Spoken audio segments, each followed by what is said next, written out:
Vivian Carter made the worst decision of her life the moment she grabbed a stranger's arm at the Blackthorn estate and whispered, "There you are, honey." The ballroom fell silent, because the man she'd just claimed as her fake boyfriend wasn't some harmless guest. He was Lucian Moretti, the most feared mafia boss on the East Coast. A man politicians cross streets to avoid, a man who could end lives with a phone call. Yet instead of destroying her for the lie, Lucian slid his hand around her waist and played along. And when her ex-boyfriend saw who she was standing beside, the color drained from his face. What started as a desperate escape from humiliation became something far more dangerous, because the mafia boss couldn't stop looking at the small-town teacher who accidentally chose him. If you want to see how this story ends, hit that like button and drop a comment with your city so I can see how far this story travels. Now let's begin. The checks. The grand ballroom of the Blackthorn estate looked like something ripped from a fever dream.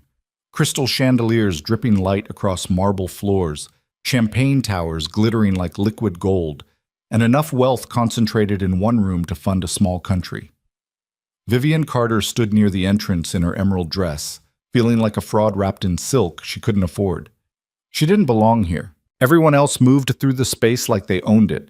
Women in couture gowns that cost more than Vivian's annual salary, men in tailored suits discussing deals that shaped cities. Meanwhile, Vivian taught third grade in a Chicago public school where half her students showed up hungry and the heating barely worked in winter. But her best friend Maya had married into the Blackthorn family 6 months ago, and Maya had begged Vivian to attend tonight's anniversary celebration. So here she stood, clutching a champagne flute she hadn't touched, trying not to stare at the famous faces drifting past. A senator laughed too loud near the bar. A tech billionaire checked his phone while his wife smiled at nothing. Somewhere in the crowd, Vivian recognized a news anchor she'd seen on television, now looking older and more tired in person. The whole room felt like a performance where everyone knew their lines except her. Vivian was considering escaping to the bathroom when she saw him. Ethan Mercer. Her ex-boyfriend stood across the ballroom beside a blonde woman wearing a dress that probably cost more than Vivian's car. The woman laughed at something Ethan said, touching his arm with casual ownership, and Vivian felt her stomach twist. She hadn't known Ethan would be here tonight. They dated for 2 years before he dumped her last spring, claiming he needed more ambition in a partner. Translation. Vivian wasn't wealthy enough, connected enough, impressive enough. She was just a teacher who loved her students and went home to a cramped apartment every night. Not good enough for Ethan's rising career in corporate law. Now he was here with someone who clearly fit his upgraded standards. Vivian turned away, hoping to disappear into the crowd before Ethan noticed her. But the universe wasn't that merciful. "Vivian?" His voice cut through the music. She froze.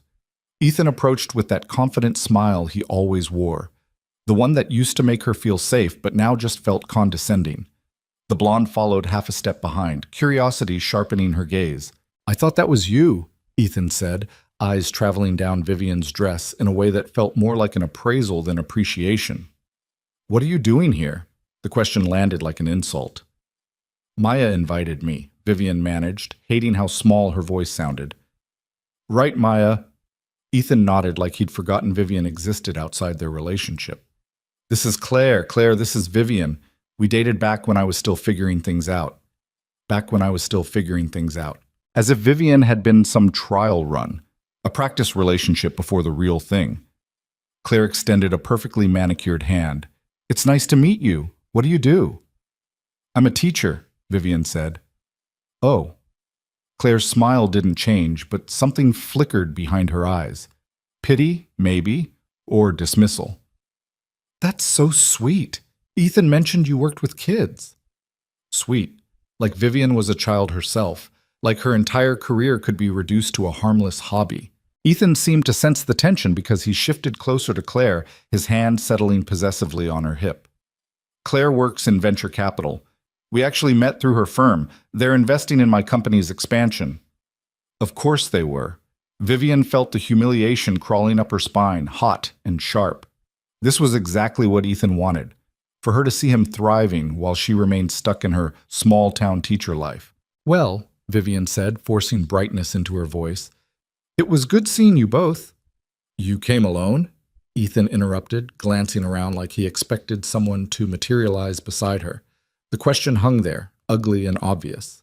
Yes, she'd come alone, because she didn't have a boyfriend, because she spent most nights grading papers and watching Netflix, because her life hadn't magically improved after Ethan left. Actually, Claire said with false sympathy, if you're here by yourself, you should join us. We're meeting some friends near the terrace. It might be fun for you to... I'm not alone. The lie came out before Vivian could stop it. Ethan's eyebrows lifted. You're not? No, Vivian said, heart hammering. My boyfriend is just... He's around here somewhere, probably talking business. Claire exchanged a glance with Ethan, and Vivian saw the disbelief written across both their faces. They didn't buy it. Why would they? Vivian had always been terrible at lying. Really? Ethan said slowly. What's his name? Panic flooded Vivian's chest. She needed to get out of this conversation immediately before she dug herself deeper into the hole. But then Ethan smiled, that same superior smile he'd worn when breaking up with her, and something inside Vivian snapped. She wasn't going to let him win. Not tonight. So Vivian did the stupidest thing she'd ever done in her life. She scanned the ballroom desperately, searching for literally anyone who could play along for 30 seconds. Most of the guests were clustered in groups, laughing and drinking, oblivious to her crisis. But then she spotted a man walking past, alone, moving through the crowd with the kind of quiet confidence that made people step aside without realizing why. He was tall, maybe 6'2", with dark hair styled just carelessly enough to suggest he didn't try too hard. His suit was black and perfectly tailored, expensive in a way that didn't scream but whispered. Sharp jawline, cold eyes, the kind of face that belonged on magazine covers selling watches or cologne. Vivian didn't recognize him, but he was walking in her direction, and she was out of options. So she stepped forward, grabbed his arm, and said loudly enough for Ethan to hear, "There you are, honey. I've been looking everywhere for you." The man stopped. Vivian felt his muscles tense beneath her fingers, solid as steel beneath the fabric. For half a heartbeat, nothing happened. The ballroom noise continued around them, laughter and music and clinking glasses. But in their immediate bubble, silence spread like ice. Then the man turned his head slowly and looked at her. His eyes were dark. Not warm brown or friendly hazel, just dark. Empty in a way that made Vivian's survival instinct scream that she'd made a terrible mistake. She'd grabbed the wrong person. Around them, conversations died. Heads turned. A woman in a red gown actually gasped, hand flying to her mouth. Vivian didn't understand why until she heard Ethan's strangled whisper behind her. Holy shit. The man Vivian had claimed as her boyfriend stared at her for 3 long seconds. His expression revealed nothing, no anger, no confusion, just a blank assessment that made her feel like a bug under glass. Then something shifted in his face. Not a smile, not quite, but his hand moved, sliding around Vivian's waist with casual ownership, pulling her against his side like they'd done this 1,000 times before. "Sorry," the man said, his voice low and smooth as expensive whiskey. "Lost track of time. You know how it is." Vivian's brain short-circuited. He was playing along. This complete stranger was actually pretending to be her boyfriend instead of calling her insane or pushing her away. "It's fine," Vivian managed, trying to sound natural despite her heart trying to break through her ribs. The man's hand tightened slightly on her hip, a warning, maybe, or just maintaining the illusion, and he turned that empty gaze toward Ethan and Claire. The temperature in their little circle dropped 10 degrees. "Friends of yours?" the man asked Vivian, though his eyes never left Ethan's face. Ethan looked like he'd seen a ghost. All the color had drained from his skin, leaving him gray under the chandelier light. Beside him, Claire had gone very still, her champagne flute frozen halfway to her lips. "This is Ethan," Vivian said, finding her voice. "My ex-boyfriend. And Claire." "Ah." The man nodded once, a gesture that somehow carried more menace than a threat. "The ex." The way he said it made it sound like an insult. Ethan tried to recover his composure, forcing his lawyer smile back into place. "I don't think we've met. I'm Ethan Mercer." He extended his hand. The man looked at it like Ethan was offering a dead fish. Then, after a long pause that made sweat bead on Ethan's forehead, the man shook his hand once, brief and dismissive. "Lucien," he said. Just the first name. Nothing else. But the single word hit Ethan like a punch. His face went from gray to white. and his hand dropped back to his side like he'd been burned. "Lucian Moretti?" Ethan whispered. The man, Lucian, didn't confirm or deny. He just kept his hand on Vivian's waist, watching Ethan with the patient stillness of a predator deciding whether something was worth eating. Vivian didn't know who Lucian Moretti was, but clearly Ethan did. Claire had actually taken a step backward, champagne sloshing in her glass. "We should go," Claire said quietly, tugging Ethan's sleeve. But Ethan seemed rooted in place, staring at Lucian like he couldn't believe what he was seeing. I didn't realize you'd be here tonight." "I wasn't planning on staying long," Lucian said, his tone suggesting this conversation was already boring him. But things got more interesting. His hand moved slightly on Vivian's hip, subtle but unmistakable. Ethan's eyes dropped to where Lucian was touching her, and something ugly twisted across his face. Jealousy, maybe. Or fear. Possibly both. "Right," Ethan said weakly. "Well, it was good seeing you, Vivian." He grabbed Claire's hand and practically dragged her away, disappearing into the crowd so fast it would have been funny if Vivian wasn't currently panicking, because the moment they were gone, she'd have to face the man whose arm she'd grabbed, the man everyone seemed terrified of, Lucian Moretti. Vivian waited for him to push her away now that the charade was over. Instead, his hand remained exactly where it was, warm and solid against her hip. "Thank you," Vivian whispered, barely audible over the music. "I'm so sorry, I didn't mean to—" "Who was he?" Lucian interrupted, still watching the direction Ethan had fled. "My ex. We broke up last year and I just—" Vivian trailed off, humiliation burning through her chest. "I'm sorry. That was insane. You can let go now." But Lucian didn't let go. He turned to look at her properly for the first time, and Vivian felt the full weight of his attention. Up close, he was even more striking, sharp cheekbones, a mouth that looked like it rarely smiled, and those dark, unreadable eyes that seemed to see straight through her careful composure. "Do you know who I am?" Lucian asked quietly. Vivian shook her head. "No." "Should I?" Something flickered across his face. Surprise, maybe, or amusement. Hard to tell. "Probably better that you don't," he said. Then he released her waist and stepped back, creating space between them. Vivian immediately felt colder without his presence anchoring her.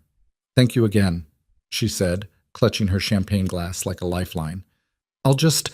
I should probably go." She started to turn away, ready to flee the ballroom and never show her face in high society again, when Lucian's voice stopped her. "Stay." Vivian froze. "What?"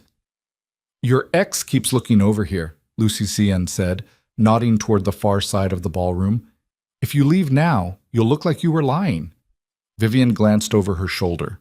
Sure enough, Ethan stood near the bar with Claire, but his attention was fixed on Vivian and Lucian, his expression twisted with barely concealed shock. "I was lying," Vivian muttered. "I know." Lucian took her champagne glass and set it on a passing waiter's tray, then extended his hand. "Dance with me." It wasn't a question. Vivian stared at his outstretched hand. Every instinct screamed that getting further involved with this man was a bad idea. People were still watching them, whispering behind cupped hands, and the few who made eye contact with Lucian quickly looked away. Whoever he was, he carried power that made even this wealthy crowd nervous. But Ethan was still watching, and Vivian was so tired of feeling small, so she took Lucian's hand. His fingers closed around hers, firm, warm, confident, and he led her onto the dance floor with the ease of someone who'd done this 1,000 times. The band was playing something slow and instrumental, couples swaying beneath the chandeliers. Lucian pulled Vivian close, one hand settling on her lower back, the other holding hers with surprising gentleness. They began to move. Vivian had never been a great dancer, but Lucian led so effortlessly that she didn't have to think about it. He guided her through the steps like it was choreographed, his body a solid presence she could lean into without fear of stumbling. "You're really good at this," Vivian said, because the silence felt too heavy. "Practice," Lucian replied. "With all your fake girlfriends?" The corner of his mouth twitched, not quite a smile, but close. "You're the first." Vivian wasn't sure if he was joking. His expression gave nothing away. Around them, other couples danced, but Vivian noticed how much space people gave them. A subtle but unmistakable buffer, like getting too close to Lucian Moretti might be dangerous. "Everyone's staring at us," Vivian whispered. "They're always staring," Lucian said. "You get used to it." "Why are they scared of you?" The question came out before Vivian could stop it, blunt and tactless. But Lucien didn't seem offended. If anything, he looked almost amused. "You really don't know who I am." "No," Vivian admitted. "And honestly, I'm starting to think I don't want to know." Lucien studied her face, his dark eyes searching for something. "Smart girl." They turned in a slow circle, Vivian's emerald dress fanning around her legs. From across the ballroom, she caught Ethan watching them with an expression caught between disbelief and something darker. "He hurt you," Lucien said quietly. Not a question. Vivian swallowed. "He made me feel invisible, like I didn't matter because I wasn't rich or important enough. And now? Now he looks terrified." Vivian glanced up at Lucien. "Because of you." Good. The single word carried weight, a promise of violence wrapped in silk. Vivian should have been scared. Any reasonable person would be scared. But instead she felt something else, something dangerous and intoxicating. She felt seen. For the first time in months, maybe years, someone was looking at her like she mattered. Not because she was impressive or wealthy or connected, but just because she was here, in his arms, and he'd chosen to play along with her desperate lie. The song ended.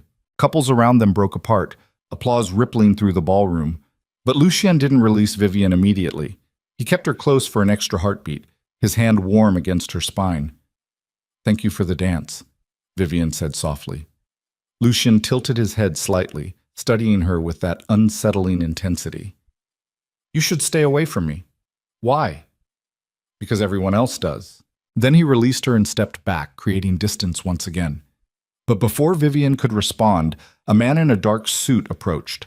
Younger, maybe late 20s, with the kind of alert awareness that suggested military training. "Boss, the man said quietly, his eyes scanning the room. "We need to go."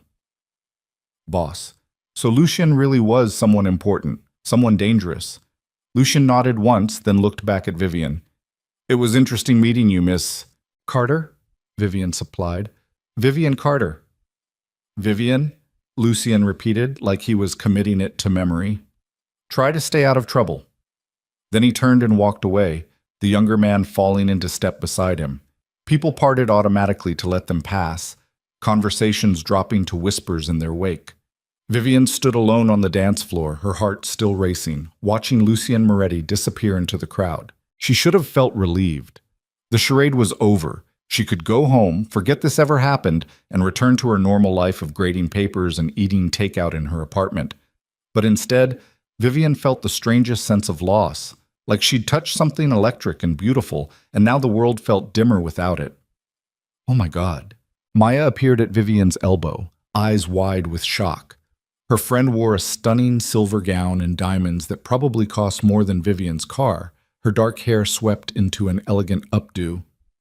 "Did you just dance with Lucien Moretti?" Maya hissed, grabbing Vivian's arm. "I guess," Vivian said weakly. "Who is he?"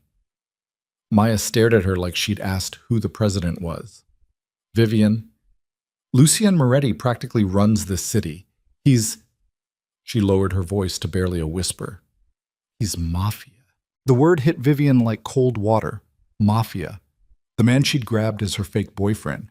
The man she'd danced with. The man whose hand had felt warm and safe on her waist. Was a criminal. "His family controls everything from real estate to the docks to half the politicians in this room," Maya continued, her voice urgent. "People are terrified of him, Viv. Like actually terrified. There are rumors about what happens to people who cross him." Vivian's mouth went dry. "What kind of rumors? The kind that end with people disappearing?" Maya gripped Vivian's shoulders. "What were you thinking? How did you even... Why would you..."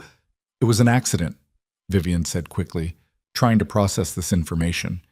"Ethan was being awful, and I panicked and grabbed the nearest person, and it just happened to be... Lucien Moretti. Maya finished, shaking her head in disbelief. You accidentally claimed a mafia boss as your boyfriend. He played along, Vivian said, still not quite believing it herself. He could have pushed me away or called me crazy, but he just went with it. Maya's expression shifted from shock to concern. That's almost worse. Lucien doesn't do anything without a reason. Maybe he was just being nice. Lucien Moretti isn't nice, Viv. He's powerful and dangerous, and Maya cut herself off, glancing around nervously. We shouldn't even be talking about him like this. People notice things. Vivian followed her friend's gaze. Sure enough, several guests were still watching them, whispering behind their champagne flutes. Across the ballroom, Ethan stood frozen near the terrace doors, his face still pale with shock. You need to stay away from Lucien, Maya said firmly. Whatever just happened, it's over now. Don't try to find him. Don't reach out. Just let it go. I wasn't planning on... I'm serious, Vivian. Men like Lucien Moretti destroy everything they touch. Maya squeezed her hand once, then disappeared back into the party, leaving Vivian standing alone on the edge of the dance floor. Destroyed everything they touched. But when Lucien had touched Vivian, she hadn't felt destroyed. She'd felt alive. The rest of the evening passed in a blur. Vivian avoided Ethan, fielded awkward questions from people suddenly interested in talking to her, and tried to process what had just happened. By midnight, she was exhausted and ready to escape. She called an Uber and slipped out of the Blackthorn estate, grateful for the cool night air after hours in the stifling ballroom. The car ride home should have given her time to think clearly. Instead, Vivian kept replaying the moment Lucien had wrapped his arm around her waist. The way he'd looked at Ethan like he was nothing. The warmth of his hand on her spine while they danced. Stay away from me, he'd said. Good advice. Vivian had no intention of seeing Lucien Moretti again. When the Uber dropped her off at her apartment building, a modest walk-up in a decent neighborhood, Vivian climbed the stairs to her third-floor unit, unlocked the door, and collapsed on her couch, still wearing her emerald dress. Her phone buzzed with a text from Maya. Are you okay? Call me tomorrow. Vivian typed back a quick reassurance, then tossed her phone aside. She should sleep. Tomorrow was Sunday, which meant she could sleep in, grade the stack of papers waiting on her desk, and forget this entire bizarre night ever happened. But as Vivian lay in the darkness of her apartment, she couldn't stop thinking about those dark eyes, and that quiet voice, and the way her ex-boyfriend's confidence had completely shattered the moment he recognized who she was standing beside. Lucien Moretti. Mafia boss. Dangerous. Off-limits. Everything her sensible, careful life had taught her to avoid. So why couldn't she stop thinking about him? Vivian finally fell asleep around 3 in the morning, still wearing her dress, her dreams filled with crystal chandeliers and cold dark eyes, and the ghost of a hand on her waist. When she woke Sunday morning, sunlight was streaming through her bedroom window, and her phone was buzzing insistently on the nightstand. Vivian grabbed it, expecting Maya, or maybe her mom. Instead, she found a text from an unknown number. Coffee? I know a place that doesn't ask questions. No signature, no explanation. But somehow, Vivian knew exactly who it was. Her hand started shaking. Because Lucien Moretti, the man who everyone said she should stay away from, had found her number. And he was asking her to coffee. Vivian stared at her phone screen until the words blurred. Coffee? I know a place that doesn't ask questions. She should delete the message, block the number, pretend last night never happened, and return to her safe, predictable life of spelling tests and parent-teacher conferences. Instead, her thumbs moved across the screen before her brain could stop them.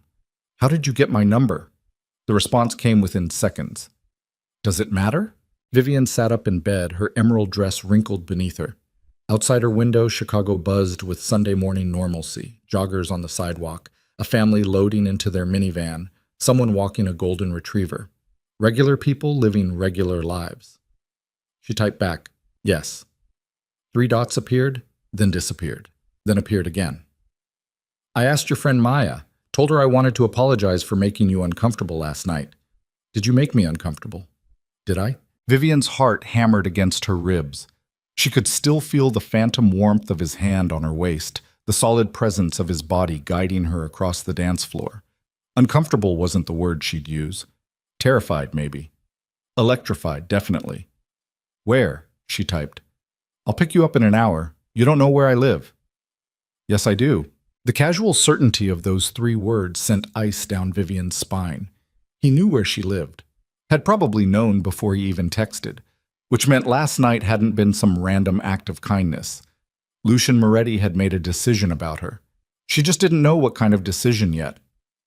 Vivian's finger hovered over the screen. Every rational thought screamed at her to say no.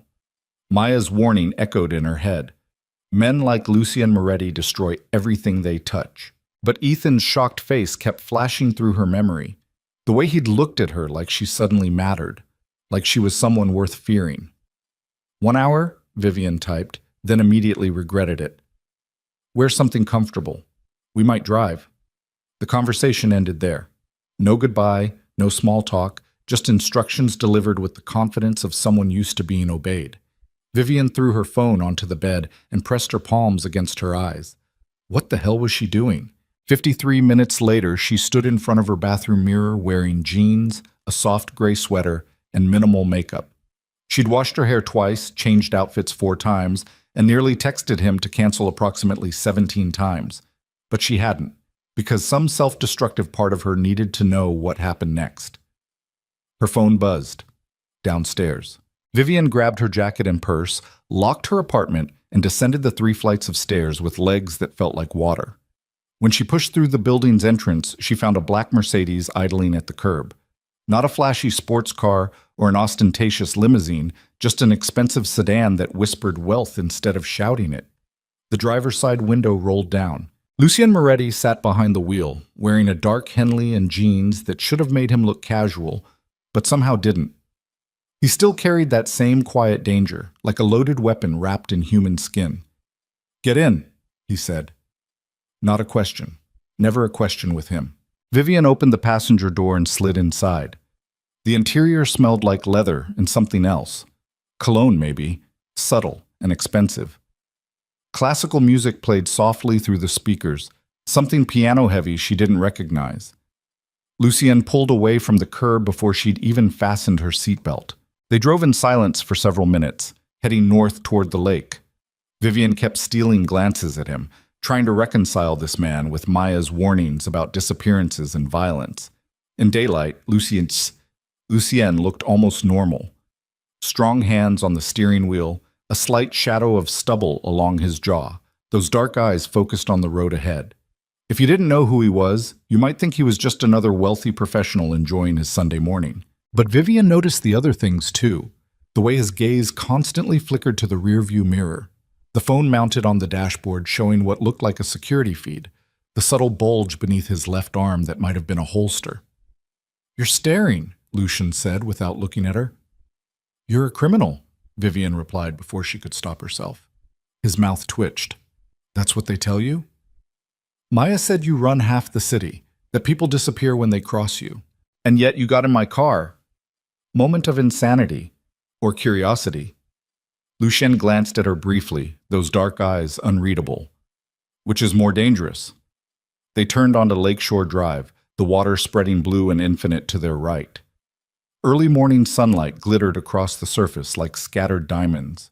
Joggers and cyclists crowded the path, blissfully unaware of the Mafia boss driving past them. "Where are we going?" Vivian asked. "Coffee, like I said. There are coffee shops near my apartment. Those have witnesses." The casual way he said it made Vivian's breath catch. "Should I be worried?" Lucien was quiet for a moment, his jaw tightening almost imperceptibly. "Probably. That's reassuring." "I'm not trying to reassure you." He shifted lanes smoothly, the Mercedes purring beneath them. "If you wanted safe, you should have stayed home." "Why did you text me?" "Because you interested me." "Why?" Lucien didn't answer immediately. They drove past Millennium Park, past Navy Pier, heading toward neighborhoods Vivian rarely visited. Finally, he said, "You grab my arm in a room full of people who know better. Either you're incredibly stupid or incredibly brave." "Option 1, Vivian muttered. "I don't think so." Lucien turned down a quieter street lined with industrial buildings and shuttered warehouses. "Stupid people don't teach children. They don't save money for months to buy a dress for a party where they don't belong. They don't look a man like me in the eye and ask questions they shouldn't." Vivian's throat tightened. "You researched me." Of course I did. That's standard procedure, Lucian finished. Anyone who touches me without permission gets investigated. It's how I stay alive. The bluntness of it hit Vivian like a slap. This wasn't some romantic movie where the dangerous man turned soft for the right woman. Lucian Moretti lived in a world where trust meant death and background checks were survival.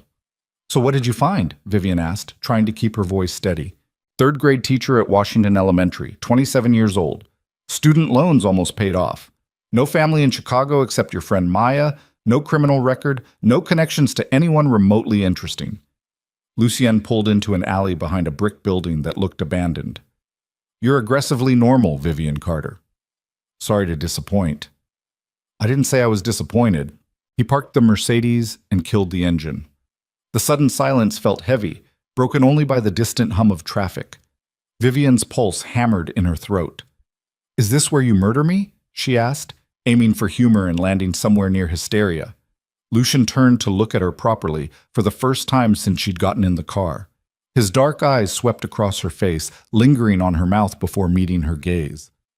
If I wanted you dead, he said quietly, you'd already be dead.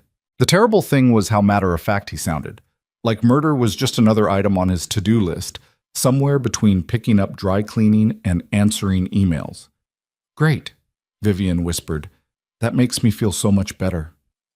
Lucien's expression shifted, not quite a smile, but something softer than his usual blankness. Come on. He got out of the car. After a moment of internal debate, Vivian followed. The alley smelled like old rain and rust. Lucian led her to an unmarked steel door, knocked twice, then once more after a pause. The door opened immediately. A woman stood in the doorway, maybe 60 years old, gray hair pulled into a bun, wearing a flour-dusted apron. She took one look at Lucien and broke into a warm smile. Luce, she said, pulling him into a brief hug. It's been too long. I've been busy, Rosa. Busy getting into trouble. Rosa's eyes shifted to Vivian, curiosity sharpening her gaze. And who's this? A friend, Lucien said. We need a quiet table. Rosa studied Vivian for a long moment, then nodded slowly. Upstairs. I'll bring coffee. She disappeared back into the building. Lucien gestured for Vivian to follow. Inside, a narrow staircase led up to what appeared to be a private apartment converted into a small cafe. Only 3 tables occupied the space, all empty this early on a Sunday. Exposed brick walls, mismatched furniture, plants hanging from the ceiling. It felt intimate and hidden, like a secret someone had decided to share. Lucien chose the table farthest from the door, positioning himself so he could watch both exits. Old habits, probably, or current necessities. Vivian sat across from him, her hands folded in her lap to hide their trembling. Rosa's been making coffee since before I was born, Lucien said, leaning back in his chair. This used to be my father's place, somewhere he could meet people without attracting attention. People like you? People worse than me. Rosa appeared with 2 ceramic cups and a French press, setting them down gently. Blueberry scones coming up. She squeezed Lucien's shoulder once, gave Vivian another curious look, then retreated downstairs. Lucien poured coffee for both of them, the motion practiced and automatic. Vivian wrapped her hands around the warm cup, grateful for something to hold. Why am I here? She asked. You tell me. Lucien's dark eyes locked on hers. You could have ignored my text, blocked my number, told me to fuck off. Maybe I should have. But you didn't. Vivian took a sip of coffee, rich and dark, better than anything she'd tasted in months. You played along last night, when you could have walked away. I could have. Why didn't you? Lucien was quiet for a moment, his fingers drumming once against his cup. Your ex looked at you like you were nothing. I wanted to see what happened if someone made him think you were everything. The honesty of it stole Vivian's breath. Not some practiced line or smooth deflection, just raw truth delivered without apology. That's... Vivian searched for words. That's either really sweet or really messed up. Probably both. They sat in silence, drinking coffee while early morning light filtered through the windows. Vivian kept waiting for Lucien to make some move, to touch her, pressure her, reveal whatever agenda he was hiding. But he just sat there, watching her with that unnerving intensity that made her feel stripped bare. I looked you up, Vivian admitted, after Maya told me who you were. Find anything interesting? Articles about your family? Your father dying 3 years ago. Rumors about gang wars and political corruption. She met his gaze. Nothing proven, of course, but enough to make it clear you're not someone I should be having coffee with. Smart conclusion. And yet here I am. Here you are. Lucian leaned forward slightly, his voice dropping. You want to know what I am? What I do? I'm not sure I do. Honest. He almost smiled. My father built an empire on violence, extortion, and fear. When he died, I inherited all of it. The legitimate businesses, the illegal operations, the enemies, the blood. Everyone expected me to be exactly like him. But you're not? I'm worse in some ways, better in others. Lucien's jaw tightened.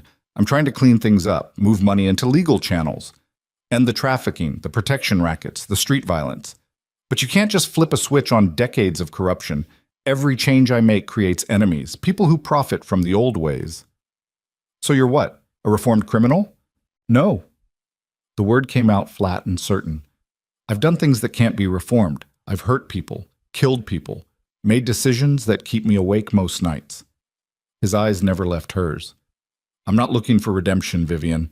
I'm just trying to leave something less poisonous behind when I'm gone. The raw honesty hit Vivian like a physical blow.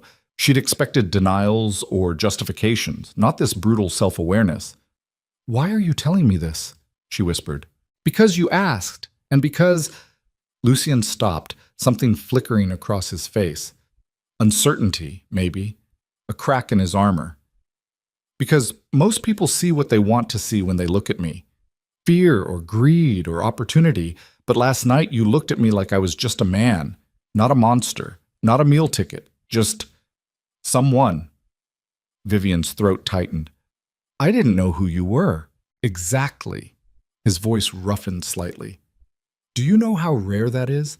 To be seen without the weight of your name crushing everything? Before Vivian could respond, Rosa returned with a plate of warm blueberry scones. The older woman glanced between them, reading something in the tension, then disappeared again without comment. Vivian broke off a piece of scone, buying time to think. Everything about this situation screamed danger. The hidden cafe, the criminal confession, the man across from her who admitted to killing people without a trace of remorse. But underneath that, she felt something else. Recognition.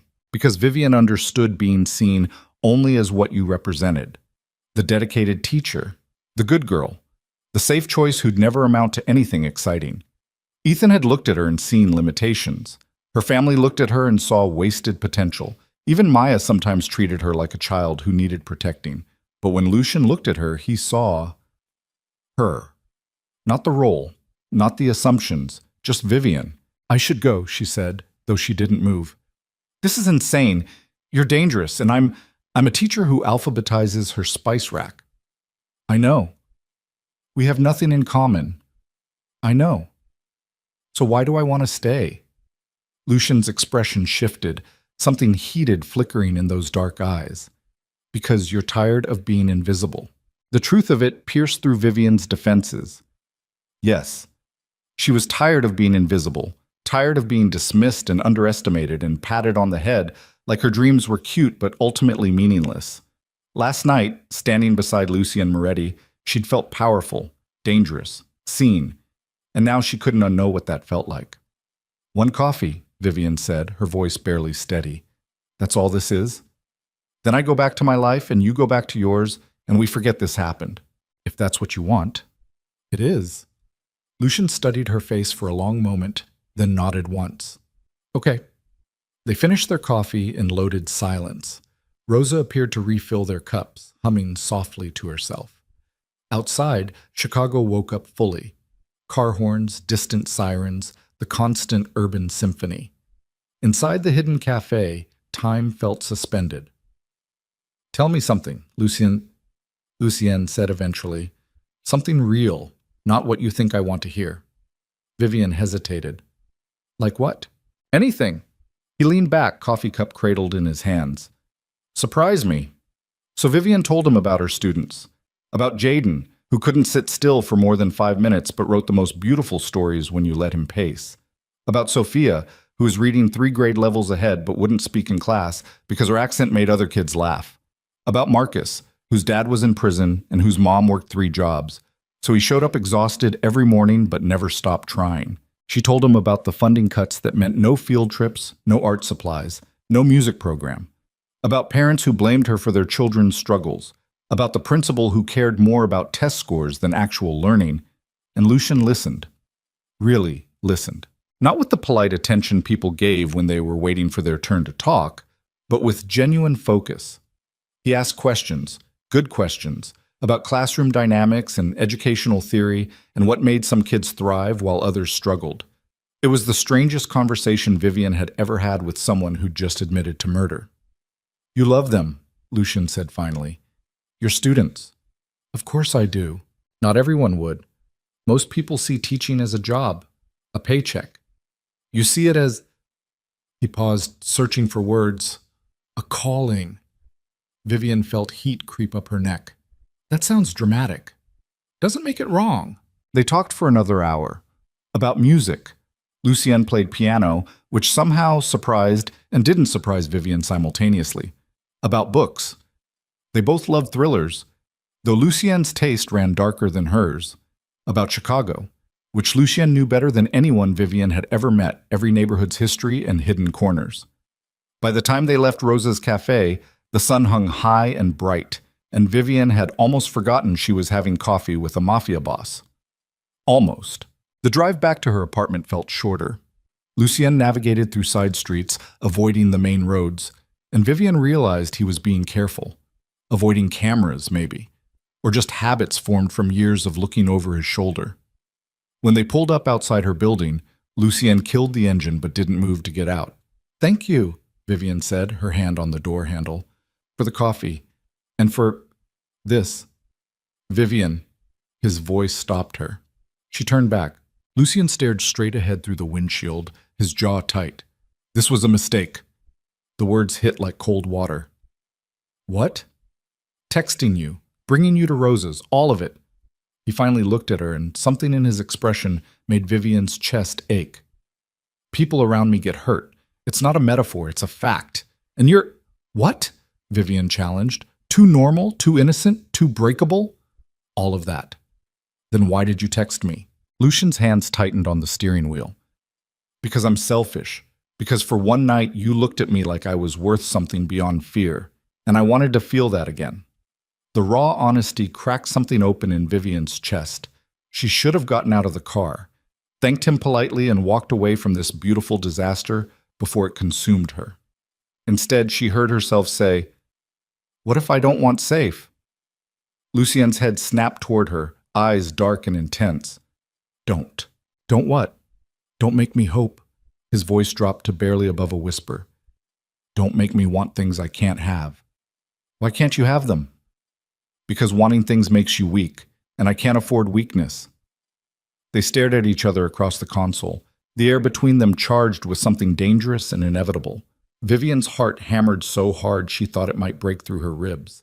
She should go. She really, really should go. Lucian's phone buzzed, shattering the moment. He glanced at the screen, and his entire demeanor shifted, the vulnerability vanishing behind cold professionalism. "I need to take this," he said. Vivian nodded and opened her door, stepping out into the cool Chicago air. She was halfway to her building's entrance when Lucien's voice stopped her. "Vivian." She turned back. He'd rolled down the window, one arm draped over the door. "Stay away from Ethan," Lucian said, "and anyone connected to him." "Why?" "Because I asked." His expression hardened. "And because I meant what I said. People around me get hurt." Then he drove away, the Mercedes disappearing around the corner before Vivian could respond. She stood on the sidewalk for a long moment, her mind spinning. What the hell had just happened? Upstairs in her apartment, Vivian spent the rest of Sunday trying to grade papers and failing miserably. Her thoughts kept drifting back to Lucien's face when he'd said, "Don't make me hope," to the careful way he'd poured her coffee, to Rosa's knowing glances. Her phone stayed silent.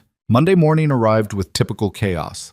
22 third graders hyped up on sugar and weekend freedom, a broken smartboard, and a passive-aggressive email from the principal about age-appropriate reading material after Vivian had let her class read a graphic novel about civil rights. By lunch, she'd almost convinced herself Sunday had been some fever dream. Then Maya called. "Are you insane?" her friend hissed the moment Vivian answered. "Lucien Moretti? Coffee?" Vivian's stomach dropped.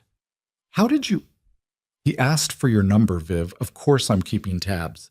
Maya's voice shook with genuine fear. "Do you have any idea what you're doing? Having coffee isn't a crime. With a criminal, it is." Maya took a breath, clearly trying to calm herself.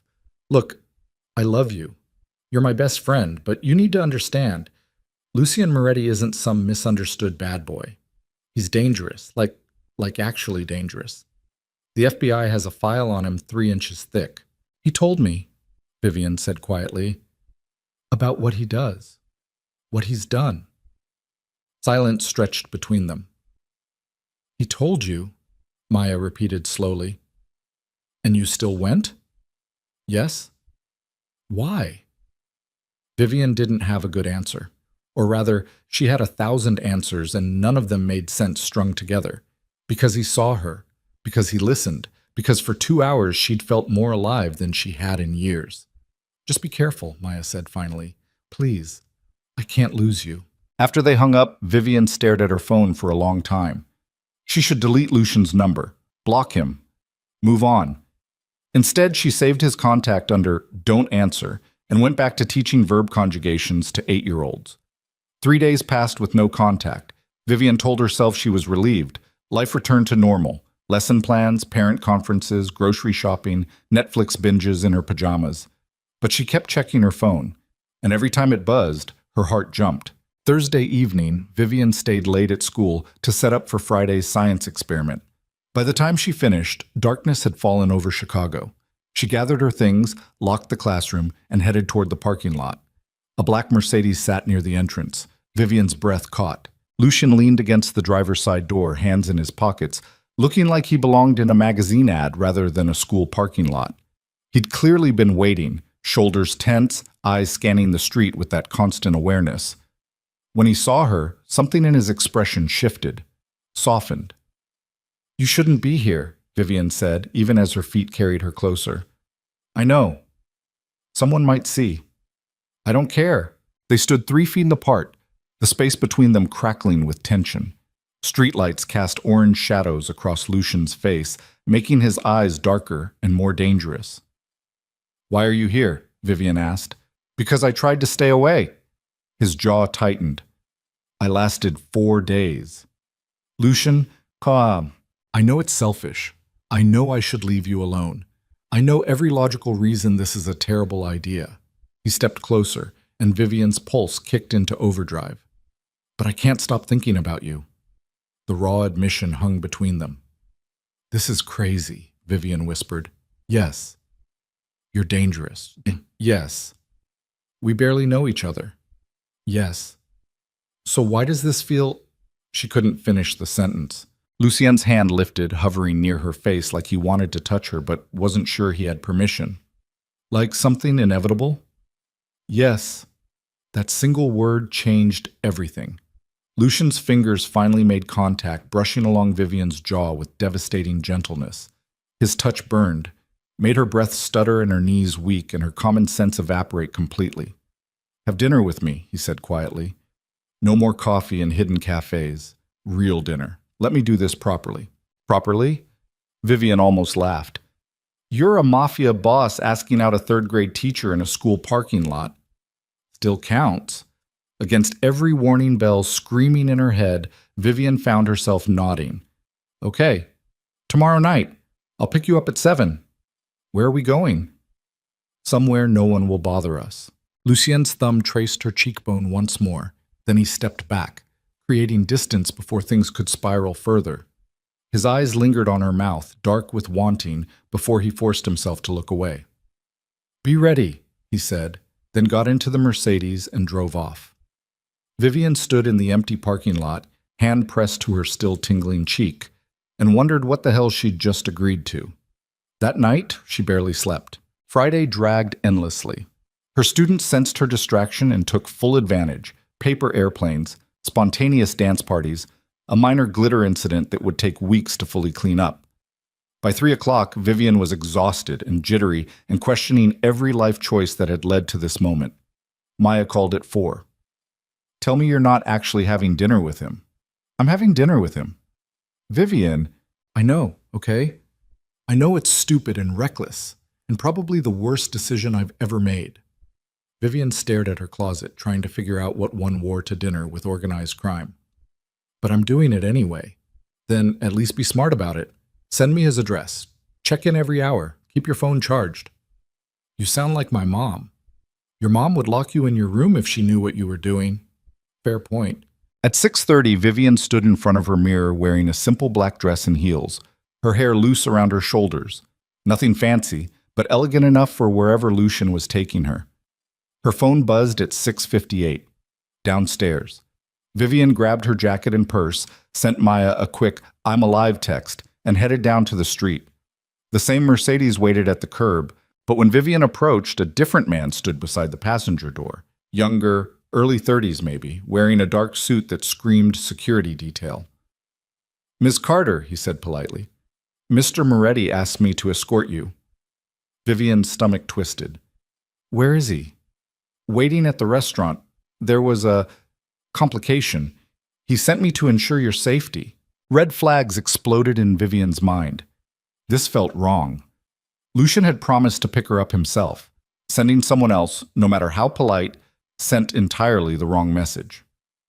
I don't think so, Vivian said, backing up a step. Tell Lucian, please, Ms. Carter. The man's expression remained neutral, but something shifted in his posture. Not threatening exactly, but not casual either. Mr. Moretti was very insistent. He's waiting. Then he can wait longer until I hear from him directly. Vivian pulled out her phone to call Lucian herself. That's when she noticed the black SUV parked across the street, and the man inside watching her through tinted windows. The security guard followed her gaze and tensed immediately. His hand moved toward his jacket, toward whatever weapon he carried there. Get in the car, he said, his polite facade cracking. Now. What's happening? Ms. Carter, please. The SUV's doors opened. 3 men got out, moving with coordinated purpose. Not running, but walking fast. Intent clear in every stride. The security guard swore under his breath and grabbed Vivian's arm. In the car, right now. Terror flooded Vivian's system, but she let him push her into the Mercedes. He slammed the door, ran around to the driver's side, and peeled away from the curb with tires screaming. Through the rear window, Vivian watched the 3 men sprint toward another vehicle. Who are they? She demanded, her voice shaking. No one you want to meet. The guard wove through traffic, checking mirrors constantly. His phone was pressed to his ear, speaking rapid fire in what sounded like Italian. Yeah, I've got her. 3 tails, black Escalade. No, she's fine. Heading to you now. He listened for a moment, then glanced at Vivian in the rearview mirror. Boss wants to know if you're hurt. No, I'm fine. What the hell is going on? The guard relayed her answer, listened again, then hung up. He took a hard left, then another right. Navigating through neighborhoods Vivian didn't recognize. Behind them, headlights followed. They're still there, Vivian whispered. I know. The chase lasted 10 more minutes, the longest 10 minutes of Vivian's life.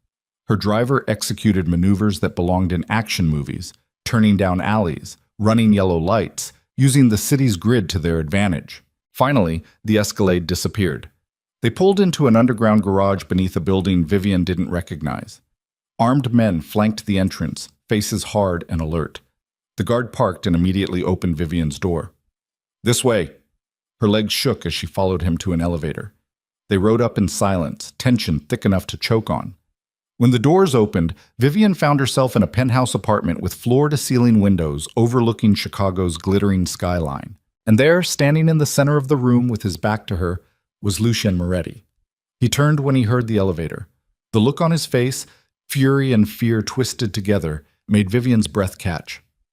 Everyone out, Lucian said quietly. The security guard and 2 other men Vivian hadn't noticed retreated immediately, the elevator doors closing behind them. Suddenly, she was alone with Lucian in the vast, silent penthouse. Are you hurt?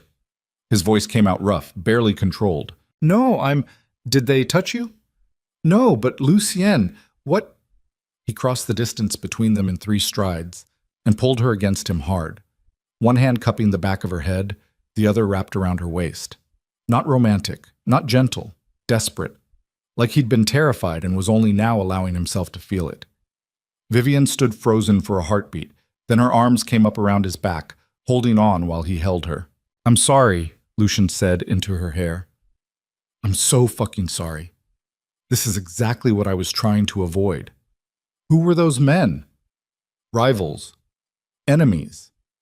He pulled back enough to look at her face, his hands framing her jaw. It doesn't matter. What matters is you're not safe around me. You were right to try to stay away.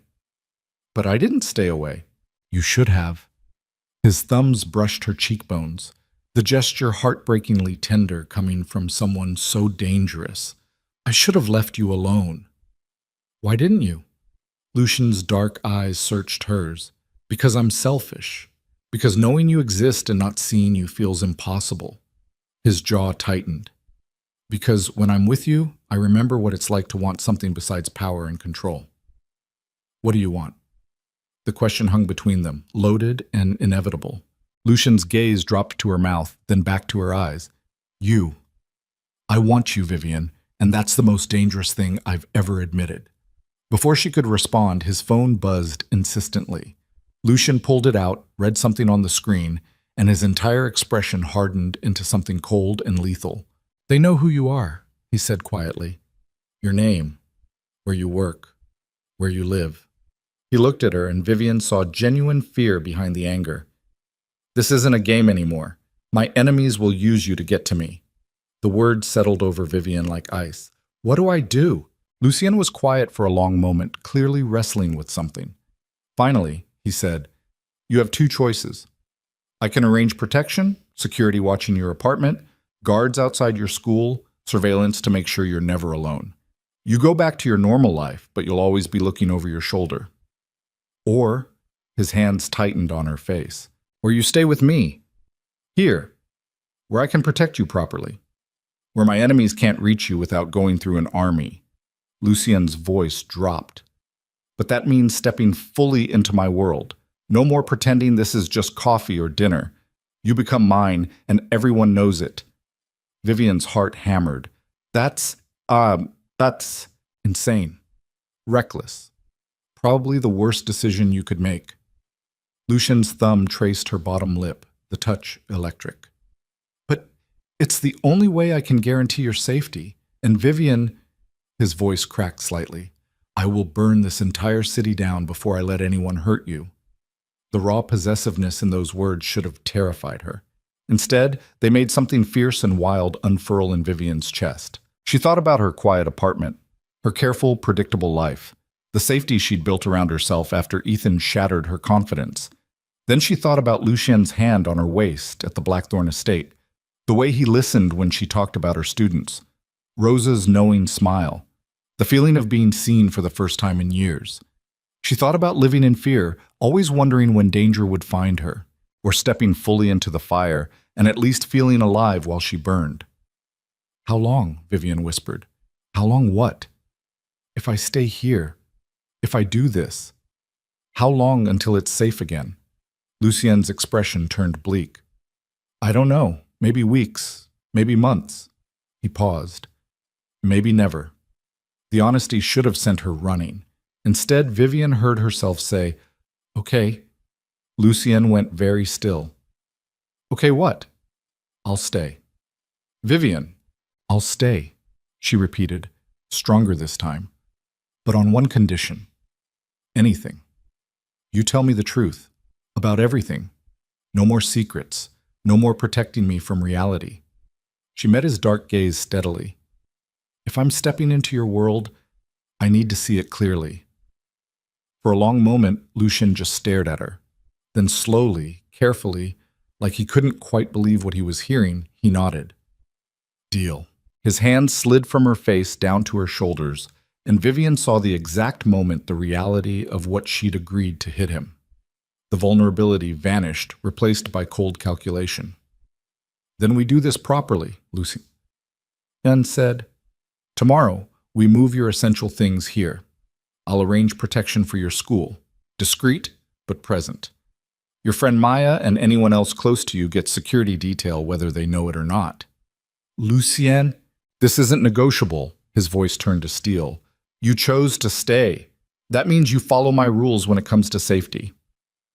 The sudden shift from vulnerable to commanding should have annoyed her. Instead, Vivian found it strangely reassuring. Whatever else Lucien was, he knew how to protect people, even if those people needed protecting because of him. What happens now? She asked. Lucien's hand found hers, threading their fingers together. Now you see what you've gotten yourself into. He led her deeper into the penthouse, past the living room with its floor-to-ceiling windows, past a kitchen that looked like it belonged in a magazine, down a hallway lined with art that probably cost more than Vivian would earn in a lifetime. At the end of the hall, Lucien opened a door.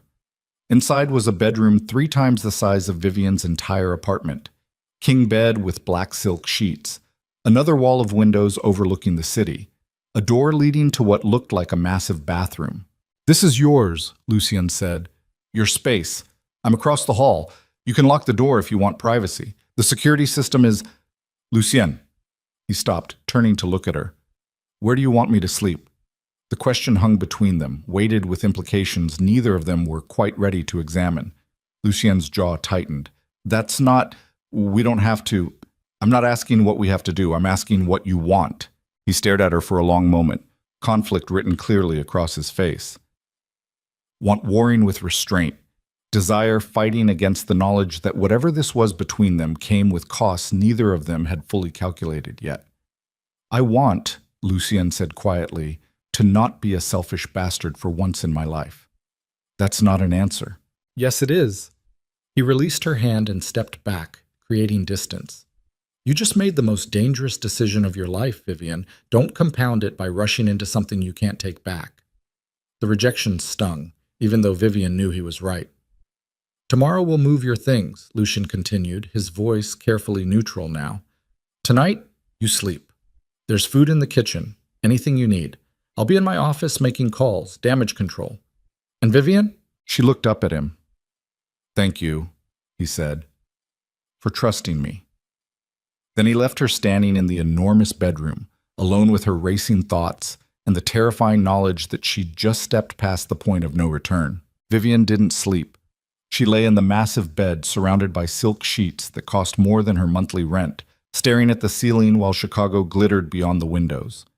Every sound made her jump, the hum of the ventilation system, distant sirens, footsteps in the hallway that might have been Lucien or might have been security guards she hadn't met yet. Around 3 a.m, she gave up and wandered into the kitchen wearing the spare clothes someone had left folded on her dresser. Men's sweatpants rolled at the waist, a soft t-shirt that smelled like expensive detergent. She wondered whose clothes they were, then decided she didn't want to know. The kitchen was all marble and stainless steel, the kind of space designed for professional chefs rather than someone who lived on frozen pizza and cereal. Vivian opened the massive refrigerator and found it stocked with everything: fresh vegetables, expensive cheeses, containers of what looked like homemade pasta sauce. She settled for water. Can't sleep? Vivian spun around, water sloshing over her hand. Lucien stood in the doorway wearing dark pants and a wrinkled dress shirt with the sleeves rolled up. He looked exhausted, shadows under his eyes, hair disheveled from running his hands through it, tension carved into every line of his body. You scared me, Vivian said. Sorry. He moved into the kitchen, keeping distance between them like he didn't trust himself to get closer. I should have made noise. It's your apartment. It's yours now, too. The words hung there, strange and intimate. Vivian set down her water glass, suddenly hyper-aware of how she must look. No makeup, hair tangled, drowning in borrowed clothes. Did you sleep at all? She asked. No. Lucien opened a cabinet and pulled out a bottle of whiskey, pouring 2 fingers into a glass. He held it up questioningly toward Vivian. She nodded. He poured a second glass and slid it across the counter. They stood on opposite sides of the marble island, drinking expensive whiskey at 3 a.m, 2 people who barely knew each other pretending this situation was remotely normal. I've been making calls, Lucien said finally, calling in favors, putting pressure on the right people to find out who sent those men after you. And? His jaw tightened. Still working on it, which meant he didn't know. Which meant whoever wanted to hurt Vivian was good enough to hide from Lucien Moretti's considerable resources. That thought settled like ice in Vivian's stomach. "How long have you lived here?" she asked, needing to talk about anything except the danger circling them. 3 years, since my father died and I took over. Lucien took another sip of whiskey. He lived in the family estate outside the city. Big house, lots of land, guards everywhere. I wanted something different. More isolated? More honest. He gestured at the windows. Out there, I could pretend to be normal. Here, the city reminds me every day what I am.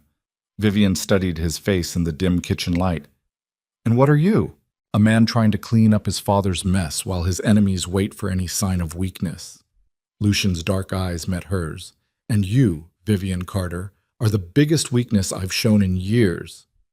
The admission should have felt romantic. Instead, it felt like a warning. "I'm sorry," Vivian whispered. "Don't be." Lucian set down his glass with careful precision. "I chose this. I texted you. I showed up at your school. Every step of the way, I made choices that put you in danger. I made choices too. You made choices without all the information. I knew better." They fell silent. Outside, the city continued its endless rhythm. Cars on distant streets, the occasional wail of sirens, lights blinking in windows across the skyline. Normal people living normal lives, while Vivian stood in a mafia boss's kitchen at 3 a.m, drinking whiskey and wondering how her life had spiraled so far off course. "Tell me something," Vivian said. "Something true. About you." Lucien raised an eyebrow. "Such as?" "Anything. You know everything about me. I know almost nothing about you except what's in the news articles, and those are probably half lies anyway." He was quiet for a long moment, considering. Then he said, "My mother left when I was 7. Couldn't handle what my father was, what he did. She tried to take me with her, but he wouldn't allow it. Said I was his heir, his legacy, and she could leave if she wanted, but I stayed." Vivian's throat tightened. "Did you ever see her again?" "Once, when I was 16, and she'd remarried, moved to California, started a whole new family." Lucian's expression remained neutral, but his knuckles whitened around his glass. "She looked happy, really happy, and I realized she'd escaped something I never would." It's fine." He cut her off gently. "I'm not looking for sympathy. You asked for something true." "That's true." Vivian wanted to go to him, to close the distance and offer comfort, but something in Lucian's posture warned her off. This wasn't a moment for touch. This was him giving her exactly what she'd asked for, unvarnished truth. "Your turn," Lucian said. "Something true." "I was engaged once," Vivian heard herself say, "before Ethan. When I was 22, right out of college. His name was Daniel, and we'd been together since sophomore year." "What happened?" "He wanted me to give up teaching, said we'd never afford the life he wanted on a teacher's salary. He had this whole plan. I'd get my MBA, go into corporate training, make real money." Vivian stared into her whiskey. "When I said no, he called off the engagement 3 weeks before the wedding. He's an idiot." "Maybe. Or maybe he was right, and I'm the idiot for thinking you can build a life on passion instead of pragmatism."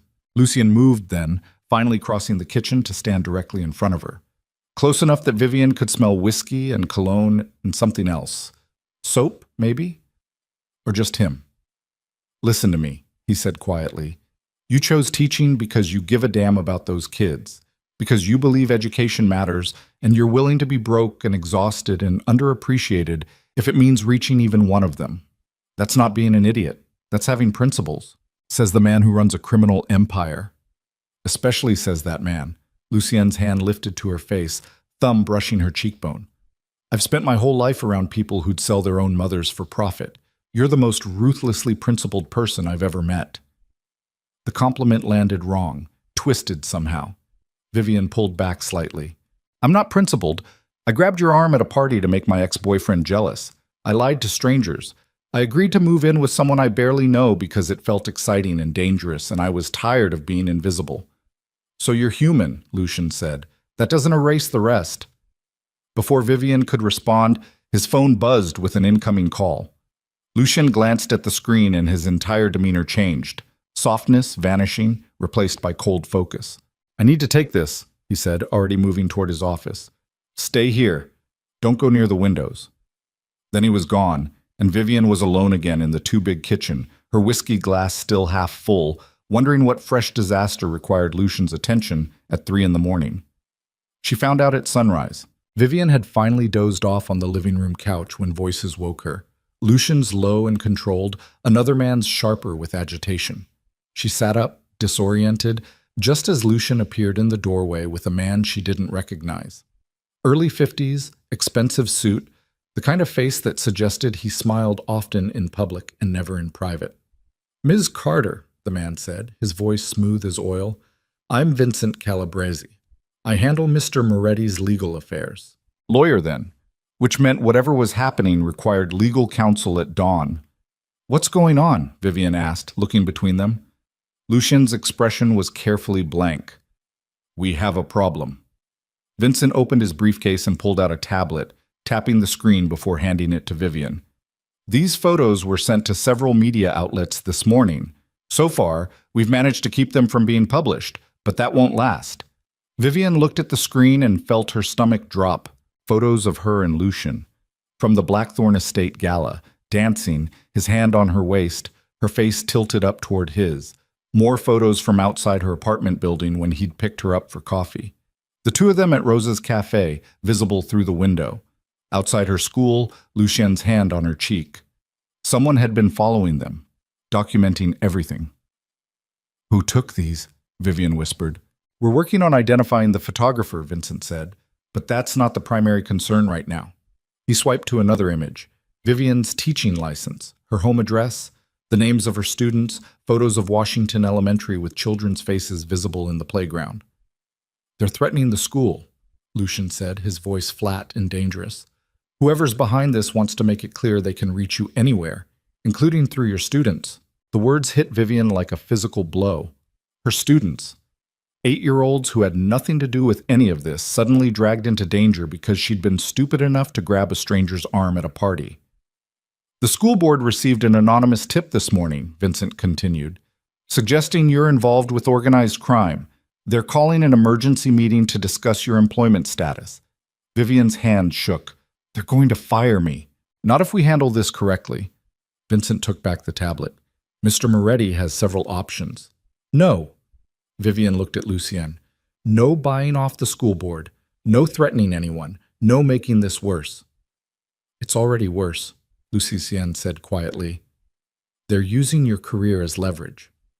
Then I'll resign. Vivian, I'll resign, she repeated, stronger now, before they can fire me, before this becomes a media circus that follows those kids for years. I'll walk away. The silence that followed felt suffocating. Vincent cleared his throat. That might actually be the cleanest solution. A resignation citing personal reasons, no connection to Mr. Moretti mentioned publicly. Get out, Lucian said, not looking away from Vivian. Vincent hesitated. Sir, we need to get out. The lawyer grabbed his briefcase and left quickly, the door closing with a soft click. Lucien crossed to Vivian in 3 strides, his hands framing her face.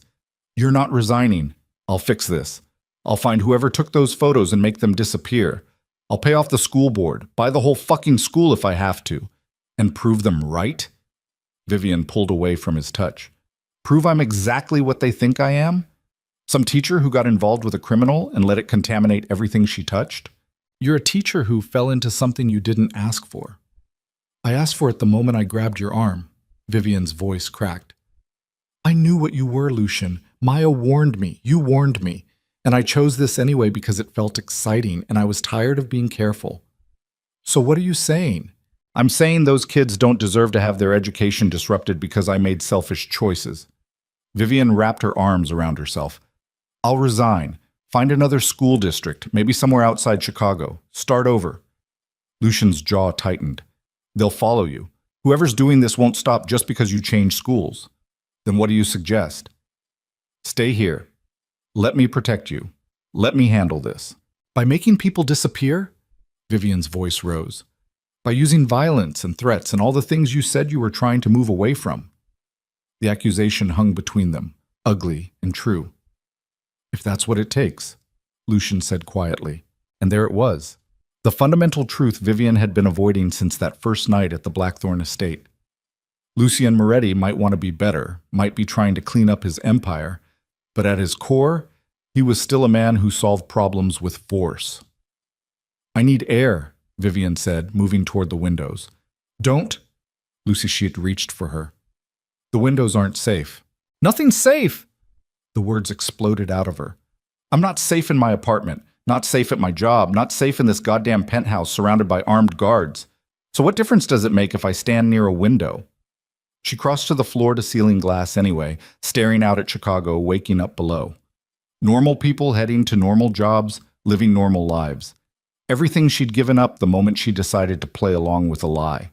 Behind her, Lucien's phone rang again. He answered with a curt, "What?" then went very still. Vivian turned around. The color had drained from Lucien's face. His hand tightened around the phone, hard enough that she heard the case crack. "When?" he asked, his voice deadly calm. A pause. "How many?" Another pause, longer this time. "I'm on my way." He hung up and looked at Vivian, and the expression on his face made her blood turn to ice. "What happened?" "Rosa's cafe." Lucien's voice came out flat, emotionless, the tone of someone forcing themselves not to feel. "Someone burned it down 3 hours ago. Rosa was inside." The words didn't process at first. Vivian's brain refused to connect them into meaning. "Is she dead?" The single word dropped like a stone. "They barred the doors and set it on fire. She never had a chance." Vivian's knees buckled. She caught herself against the window, hand pressed to the glass. Rosa. Sweet Rosa, who'd hugged Lucien and made them coffee and smiled like she knew secrets about the world that made it bearable. Dead. Because of them. "This is my fault," Vivian whispered. "No." Lucien crossed to her, his hands on her shoulders. "This is whoever's targeting us. This is calculated, deliberate. We led them there." Vivian's voice broke. "We went to her cafe and someone followed us and now she's dead because I wanted to feel special for 2 fucking hours." "Vivian, don't!" She shoved him away, suddenly desperate for space. "Don't tell me it's not my fault. Don't tell me this is just how your world works. That woman is dead because I was stupid enough to think I could play in your world without consequences." Lucien's mask finally cracked. "You think I don't know that? You think I'm not standing here calculating exactly how I failed to protect her?" His voice rose, raw with grief and fury. "Rosa helped raise me after my mother left. She was the only person from my childhood who never asked me for anything except to be decent. And I got her killed by bringing you there." The accusation hung between them, cruel and honest. "Then we both got her killed," Vivian said quietly. They stared at each other across the living room, 2 people drowning in guilt with no life raft in sight. Lucien's phone rang again. He looked at it like it was a live grenade, then answered. "What?" A pause. His expression went from grief to something harder, colder. "You're sure?" Another pause. "Send me everything." He hung up and turned to Vivian. "They found the photographer who took those pictures." "And?" Lucien's jaw tightened. "He's been dead for 3 days, dumped in the river with 2 bullets in his head." Vivian's stomach turned over. "I don't understand." "Someone hired him to follow us, then killed him to cover their tracks." Lucien pulled up something on his phone, stared at it for a long moment, then handed it to Vivian. But before he died, he uploaded his files to a secure server. My people just cracked it. Vivian looked at the screen. More photos. Her and Lucien at the Blackthorn estate. Outside her apartment. But also new images. Lucien meeting with men in expensive suits, exchanging briefcases. Lucien in what looked like a warehouse, guns visible on a table. Documentation of criminal activity that would bury him if it went public. "They're not just targeting you," Vivian said slowly. "They're targeting both of us." "Yes. But why?" She stopped, a horrible realization dawning. "Unless they want you distracted, want you focused on protecting me instead of whatever else you should be paying attention to." Lucien's expression confirmed her theory. "There's a vote happening next week," he said quietly. "A vote within the organization about whether I stay in charge. I've been pushing too hard for reforms. Ending the trafficking, cleaning up the money, cutting ties with corrupt politicians. Half my father's old guard wants me gone. So they created a target for you, made you vulnerable. And it worked. Lucien's voice turned bitter. I spent the last 3 days focused on keeping you safe instead of shoring up my alliances. I left myself exposed. Who's leading the opposition? My uncle. My father's younger brother, Marco. Lucien took back his phone. He's been waiting for an opportunity like this since the day my father died. Vivian's mind raced. If you lose the vote, I lose everything. The empire, the protection, probably my life. Lucien met her eyes. And anyone connected to me becomes a liability, which means you. The full scope of the trap finally became clear. Someone, Marco probably, had engineered this entire situation, used Vivian to distract Lucien, to make him look weak and emotional and unfit to lead. And when the vote came, Lucien would fall, and Vivian would fall with him. Rosa wasn't collateral damage, Vivian said, horror settling like lead in her chest. She was a message. Yes. Showing you they can reach anyone you care about. Yes. So what do we do? Lucien was quiet for a long moment. Then he said, I can still win this. If I move fast, call in every favor, show strength instead of weakness. He looked at her. But it means I can't be distracted. Can't be protecting you while fighting a war on 3 other fronts. Then don't protect me. The words came out before Vivian fully thought them through. Let me go. Publicly cut ties, make it look like I meant nothing. Give your uncle no leverage. No. Lucien, no. His voice turned to steel. I won't sacrifice you to save myself. Even if it means losing everything? Even then. The raw certainty in those words should have been romantic. Instead, Vivian felt trapped, because Lucien's refusal to let her go meant they'd both burn when Marco made his move. There has to be another option, she said desperately. There is. Lucien's expression hardened into something frightening. I can do what my father would have done. Find Marco and everyone supporting him and eliminate the problem permanently. Murder. War, he corrected. This stopped being murder the moment they burned Rosa alive. Vivian stared at him, finally seeing clearly what she'd chosen. Not a man trying to reform his empire. A man who'd resort to mass violence the moment he felt cornered. That's what you meant, she whispered. When you said you were worse than your father in some ways, you're more ruthless. Yes. More willing to burn everything down rather than lose. Yes. So you'll start a war. Kill everyone who opposes you. And then what? Rule through fear like your father did? Prove your uncle right that you're too dangerous to lead? Lucien's mask cracked again, frustration and grief and rage all bleeding through. What would you have me do, Vivian? Sit here and wait while they pick apart everything I've built? While they kill everyone I care about to prove a point? I don't know, her voice broke. But I know Rosa wouldn't want you starting a war in her name. I know she'd tell you to be better than this. Rosa's dead. The flat delivery of those words, emotionless, final, made Vivian flinch. I'm going to deal with my uncle, Lucien continued, his voice cold and controlled again. You're going to stay here where my security can protect you. And when this is over, we'll figure out what happens next. And if you lose, I won't lose. But if you do, then it won't matter what happens to you because we'll both be dead. He crossed to her, his hands framing her face with surprising gentleness given the violence in his words. I'm sorry. I'm sorry I dragged you into this. I'm sorry Rosa died because of my failures. But I'm not sorry I met you, even if it costs me everything. Then he kissed her, hard and desperate and tasting like whiskey and grief. Vivian's brain short-circuited, caught between pushing him away and pulling him closer. His hands tightened in her hair, his body solid against hers, and for one desperate moment she let herself fall into it, let herself forget Rosa's death and the photographs and the war brewing around them. But reality crashed back too quickly. Vivian broke the kiss, pressing her palms against Lucien's chest. Don't what? Don't kiss me like you're saying goodbye.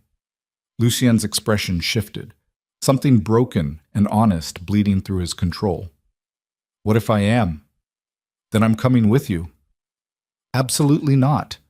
You don't get to make that decision alone, Vivian's voice steadied.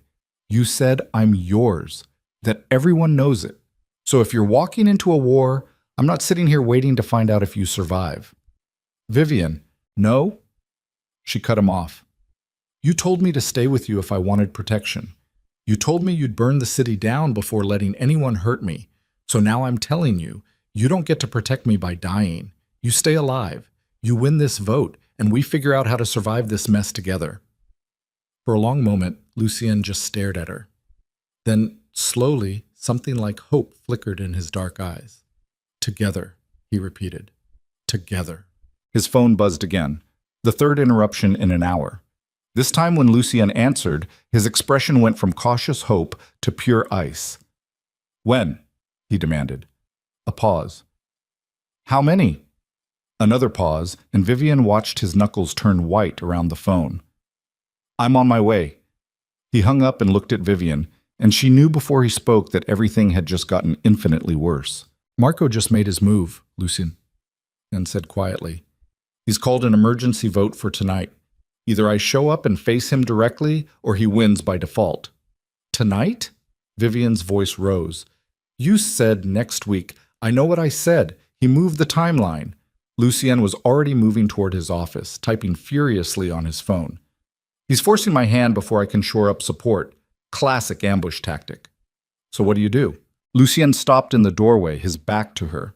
When he spoke, his voice carried the weight of someone making an impossible choice. I go to the vote. I face Marco directly, and I either win or I die trying.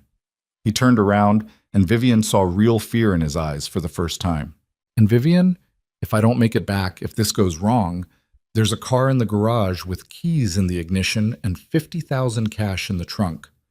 Drive to Wisconsin. There's a cabin under a false name, coordinates in the glove box. Stay there until you hear from Vincent that it's safe. I'm not... Promise me. Lucien crossed back to her, gripping her shoulders. Promise me you'll run if this goes bad. Vivian wanted to argue, to insist she'd fight beside him, to make brave declarations about staying together no matter what. But looking into his eyes, she saw the truth. This vote wouldn't be won with words, and if Lucien lost, she'd only slow him down when he needed to move fast. I promise, she whispered. Lucien kissed her forehead once, gentle and heartbreaking, then released her. I have to go prep. Stay in the penthouse. Don't answer the door for anyone except me or Vincent. He headed toward his bedroom. And Vivian? She looked at him. If I don't come back, he said quietly, forget you ever knew me. Forget all of this.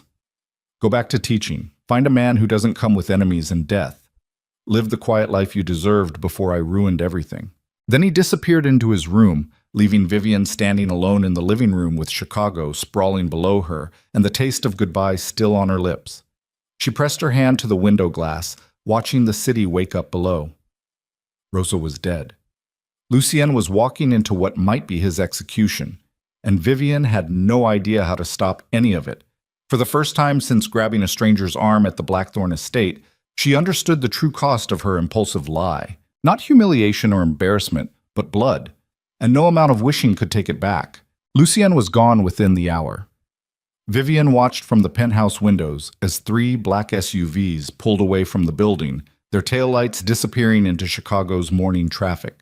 She pressed her forehead against the glass, her breath fogging the surface, and tried to calculate how long she had before everything fell apart. The penthouse felt like a tomb after he left. Too quiet. Too still. Armed guards patrolled the hallways, but their presence only amplified the silence instead of breaking it. Vivian's phone buzzed with a text from Maya. Are you okay? I heard about the school board meeting.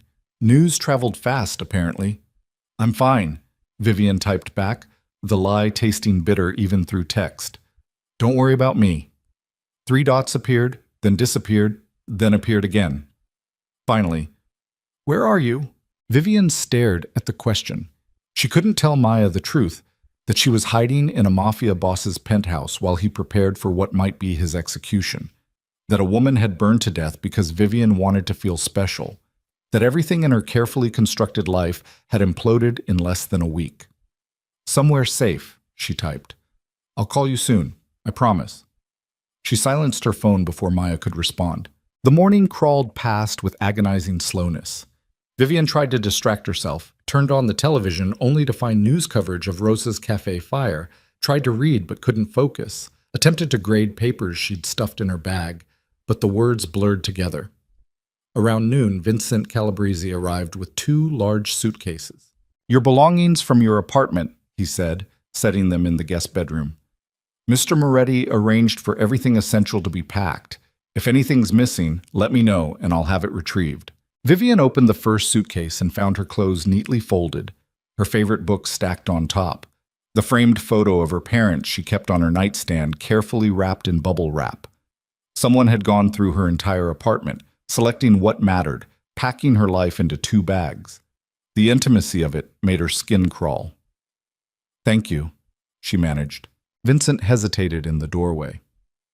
"Miss Carter, I want you to know Mr. Moretti has made arrangements.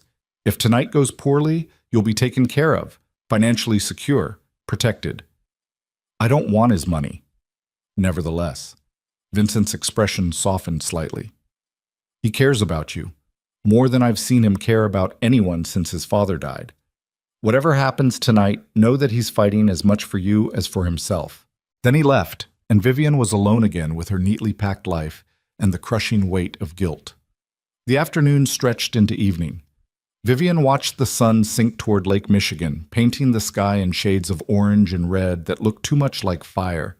She thought about Rosa burning, about Lucien walking into a room full of enemies, about all the ways this could end badly. At 6 o'clock, her phone rang. Unknown number. Vivian almost didn't answer. Then something, instinct maybe, or desperation, made her swipe to accept. "Hello? Miss Carter?" The voice was male, older, with the kind of smooth confidence that came from decades of getting what he wanted. "My name is Marco Moretti. I believe you know my nephew." Vivian's blood turned to ice. "How did you get this number?" "I get every number I want." A pause. "I'm calling because I think we can help each other." "I doubt that." "Hear me out." Marco's voice carried false warmth, like a shark trying to sound friendly.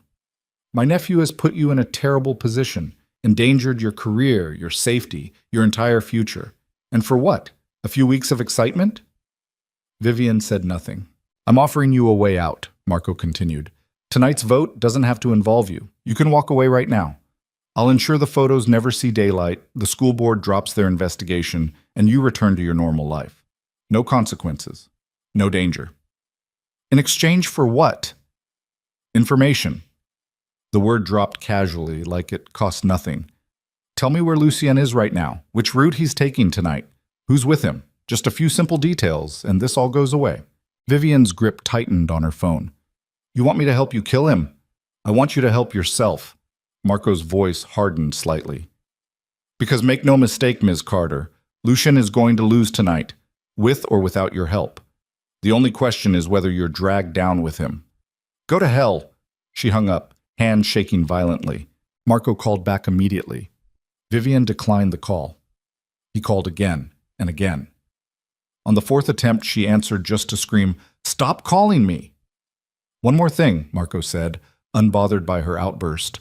"Before you commit to dying beside my nephew, you should know he's not coming back for you." "What?" "The vote is scheduled for 8 o'clock. It's nearly 6:30 now. And where's Lucien?" "Not here with you. He's making deals, calling in favors, preparing for war. You're an afterthought, Ms. Carter, a distraction he's already written off." "You're lying." "Am I?" Marco's voice turned almost sympathetic. "Ask yourself, if you really mattered to him, would he have left you alone all day?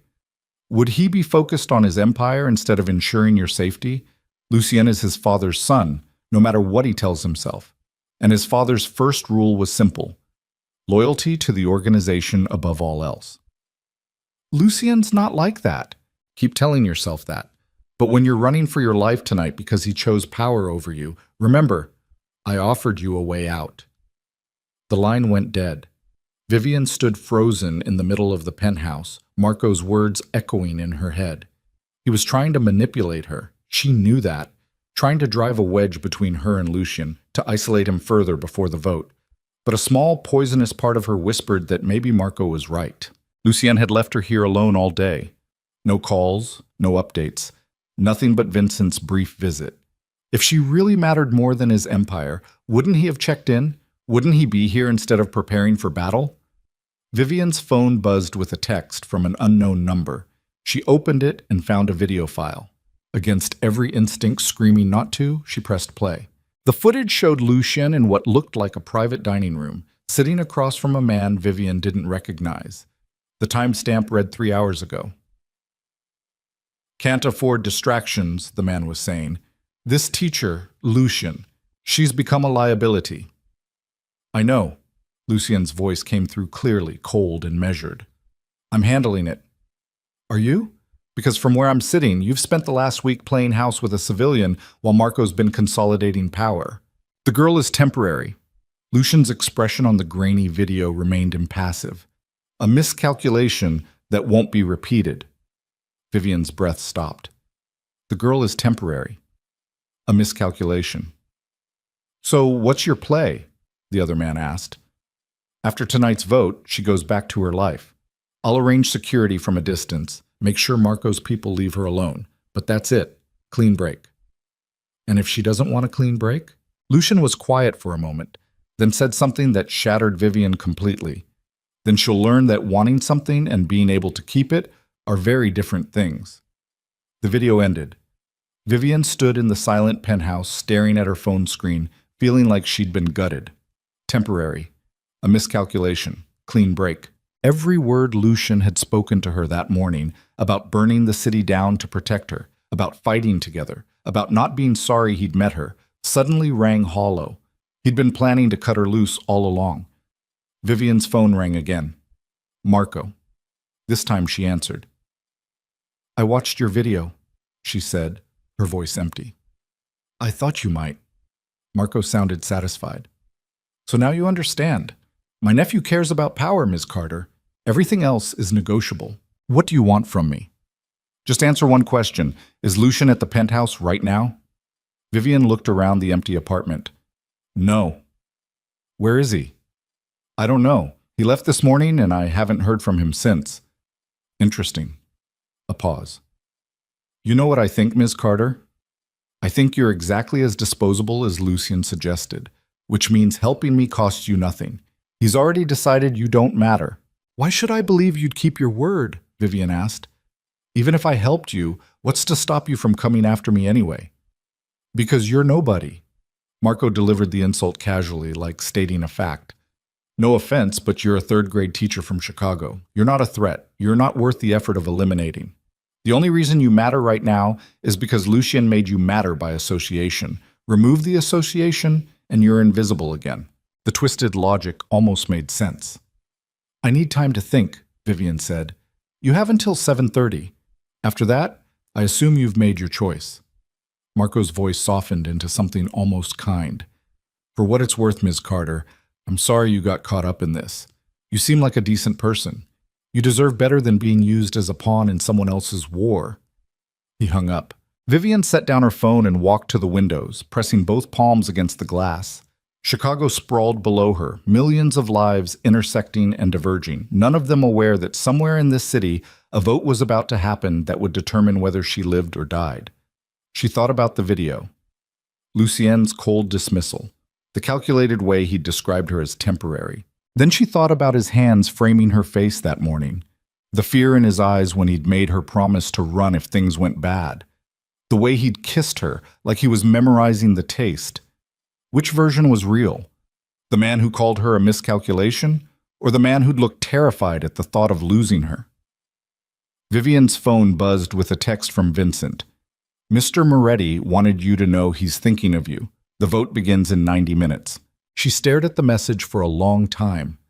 Then she made a decision. Vivian grabbed her jacket and the keys to the emergency car Lucien had mentioned. She didn't know where the vote was happening, but she knew someone who would. She pulled up Marco's number and typed, "I'll help you, but I need to see you in person first, to make sure you'll keep your word." The response came within seconds. "Smart girl. Where are you?" "The penthouse. Come alone. 20 minutes. Vivian pocketed her phone and looked around the penthouse one last time. She was either about to make the smartest decision of her life or the stupidest. But she refused to sit here like a helpless damsel while men decided her fate. If Lucien really had written her off, then she'd save herself on her own terms. And if he hadn't, if the video was manipulated or taken out of context or just Marco playing games, then she'd find a way to help him survive the night. Either way, she was done waiting.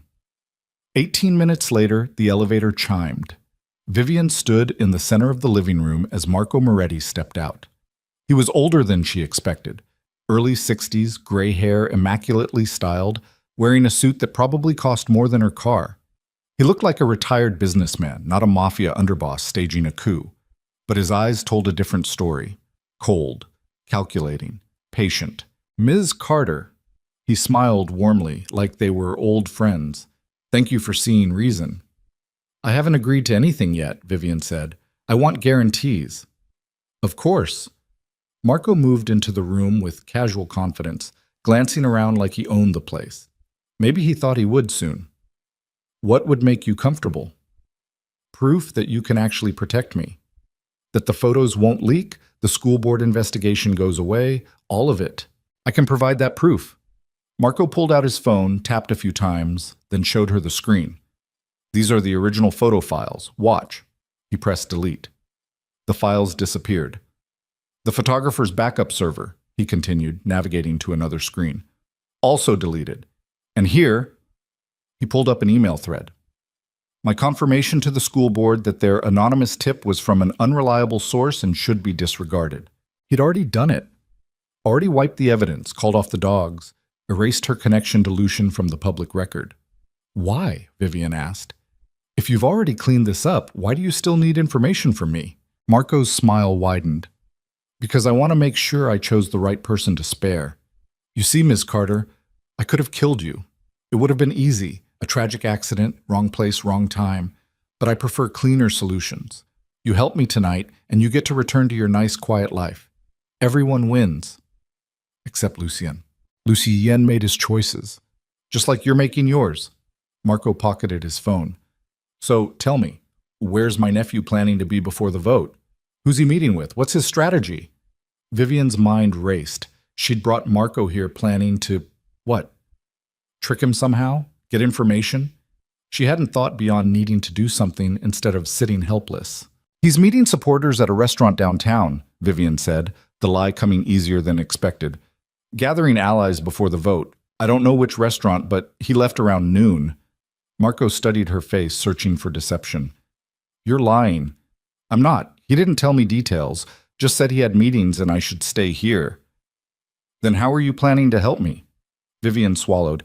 I thought I could call him, convince him to meet somewhere, and you could ambush him? Marco laughed. Ms. Carter, you're not cut out for this world. It's almost charming. His expression hardened. But I don't have time for games. So here's what's going to happen. You're going to call Lucien right now and tell him you're in danger, that someone broke into the penthouse. He'll come running. He won't be able to help himself. And when he does, my people will be waiting. No. No? Marco's eyebrows lifted. I don't think you understand your situation. I understand perfectly. Vivian's voice steadied. You've been playing me this whole time. That video was edited, probably not even from today. You needed me to doubt Lucien, to turn against him because you know I'm the one thing that might make him vulnerable. Marco's smile vanished. Clever girl. Not clever enough, but getting there. He pulled a gun from inside his jacket, casual, like he was retrieving his wallet, and aimed it at Vivian's chest. Call him, Marco said quietly, or I'll shoot you and use your death to draw him out anyway. At least this way you might survive the night. Vivian's heart hammered so hard she thought it might break through her ribs. Her phone felt like lead in her pocket. He won't come, she said, buying time. He told me himself I'm temporary, a distraction he's already written off. Then you have nothing to lose by making the call. Marco's finger moved to the trigger. 3 seconds, Ms. Carter. 3, 2, okay? Vivian pulled out her phone with shaking hands. Okay, I'll call him. She pulled up Lucien's contact, finger hovering over the call button. Then the lights went out. The entire penthouse plunged into darkness. Marco swore, his gun swinging toward the windows. Emergency lighting kicked in a moment later, dim red lights along the baseboards, just enough to navigate by. What did you do? Marco demanded. Nothing. I don't know. The elevator chimed. Both of them turned toward the sound. The doors opened, revealing a figure backlit by the elevator's emergency lighting. Lucien Moretti stepped into his penthouse holding a gun of his own, and the expression on his face promised violence. "Hello, Uncle," he said quietly. "Thanks for coming to me. Saves me the trouble of hunting you down." Marco swung his gun toward Lucien, but two things happened simultaneously. First, Vivian lunged forward, slamming into Marco's arm just as he pulled the trigger. The shot went wild, punching through a window instead of Lucien's chest. Second, Lucien fired twice, controlled, precise shots that hit Marco in the shoulder and leg. The older man crumpled, his gun clattering across the marble floor. Then Lucien was crossing the room, kicking Marco's weapon away before checking Vivian with frantic hands. "Are you hurt? Did he touch you?" "I'm fine," Vivian gasped, adrenaline making her voice shake. "I'm okay. How did you—" "I had the building surveilled. The moment Marco entered, I was notified." Lucien pulled her against him briefly, his heartbeat hammering against her chest, then released her to deal with his uncle. Marco lay bleeding on the floor, clutching his shoulder. "You're making a mistake, Lucien. Kill me and you start a war you can't win." "I'm not going to kill you." Lucien crouched beside him, gun still trained on Marco's head. "That would be what our father would do. I'm better than that." "So what then? You turn me over to the authorities? I'll be out in 24 hours. "No." Lucien's voice turned cold. "You're going to the vote tonight, bleeding, defeated, humiliated, and you're going to tell everyone exactly what you did, how you burned an innocent woman alive, how you tried to kill me using a civilian as bait, how you put personal ambition over the organization's stability. Then you're going to withdraw your challenge and recommend I remain in charge." Marco actually laughed, blood bubbling at the corner of his mouth. "Why the hell would I do that?" "Because if you don't, I release evidence to every law enforcement agency in the country proving your involvement in the trafficking operations I've been shutting down." Lucien leaned closer. "Unlike you, I actually document my reforms, and I kept detailed records of everyone who opposed them, including which specific operations you personally profited from. You wouldn't. Test me." The two men stared at each other, uncle and nephew, old guard and new, and Vivian watched the calculation happen in Marco's eyes, the weighing of outcomes, the realization that Lucien had outplayed him. "You've become ruthless," Marco said finally. "Your father would be proud." "My father was a monster. I'm just better at being one." Lucien stood, keeping his gun trained on Marco. "So what's it going to be? Humiliation tonight or life in prison?" Marco sagged against the floor, all his confidence bleeding out with the blood pooling beneath him. "You win." "Yes, I do." Lucien pulled out his phone and made a call. "Vincent, I need medical and cleanup at the penthouse. And tell everyone the vote's been moved up. We're doing this now instead of waiting until 8. He listened for a moment. "Because my uncle's going to make his confession while he's still bleeding. More dramatic that way." He hung up and looked at Vivian properly for the first time since arriving. Really looked at her, taking in her tear-streaked face, her shaking hands, the terror still written across her features. "I'm sorry," he said quietly.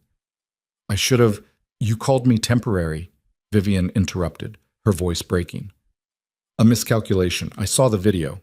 Lucien went very still. "What video?" "Marco sent it.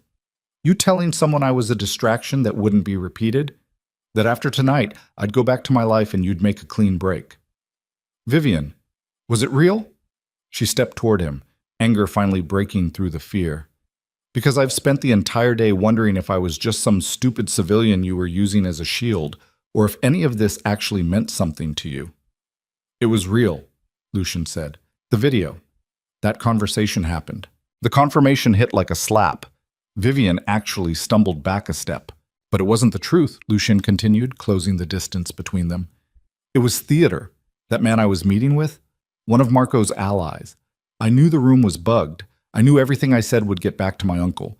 So I said what he needed to hear, that you didn't matter, that I'd cut you loose. I made myself look cold and pragmatic and exactly like the kind of leader who wouldn't let personal feelings interfere with business." "You were lying. I was protecting you."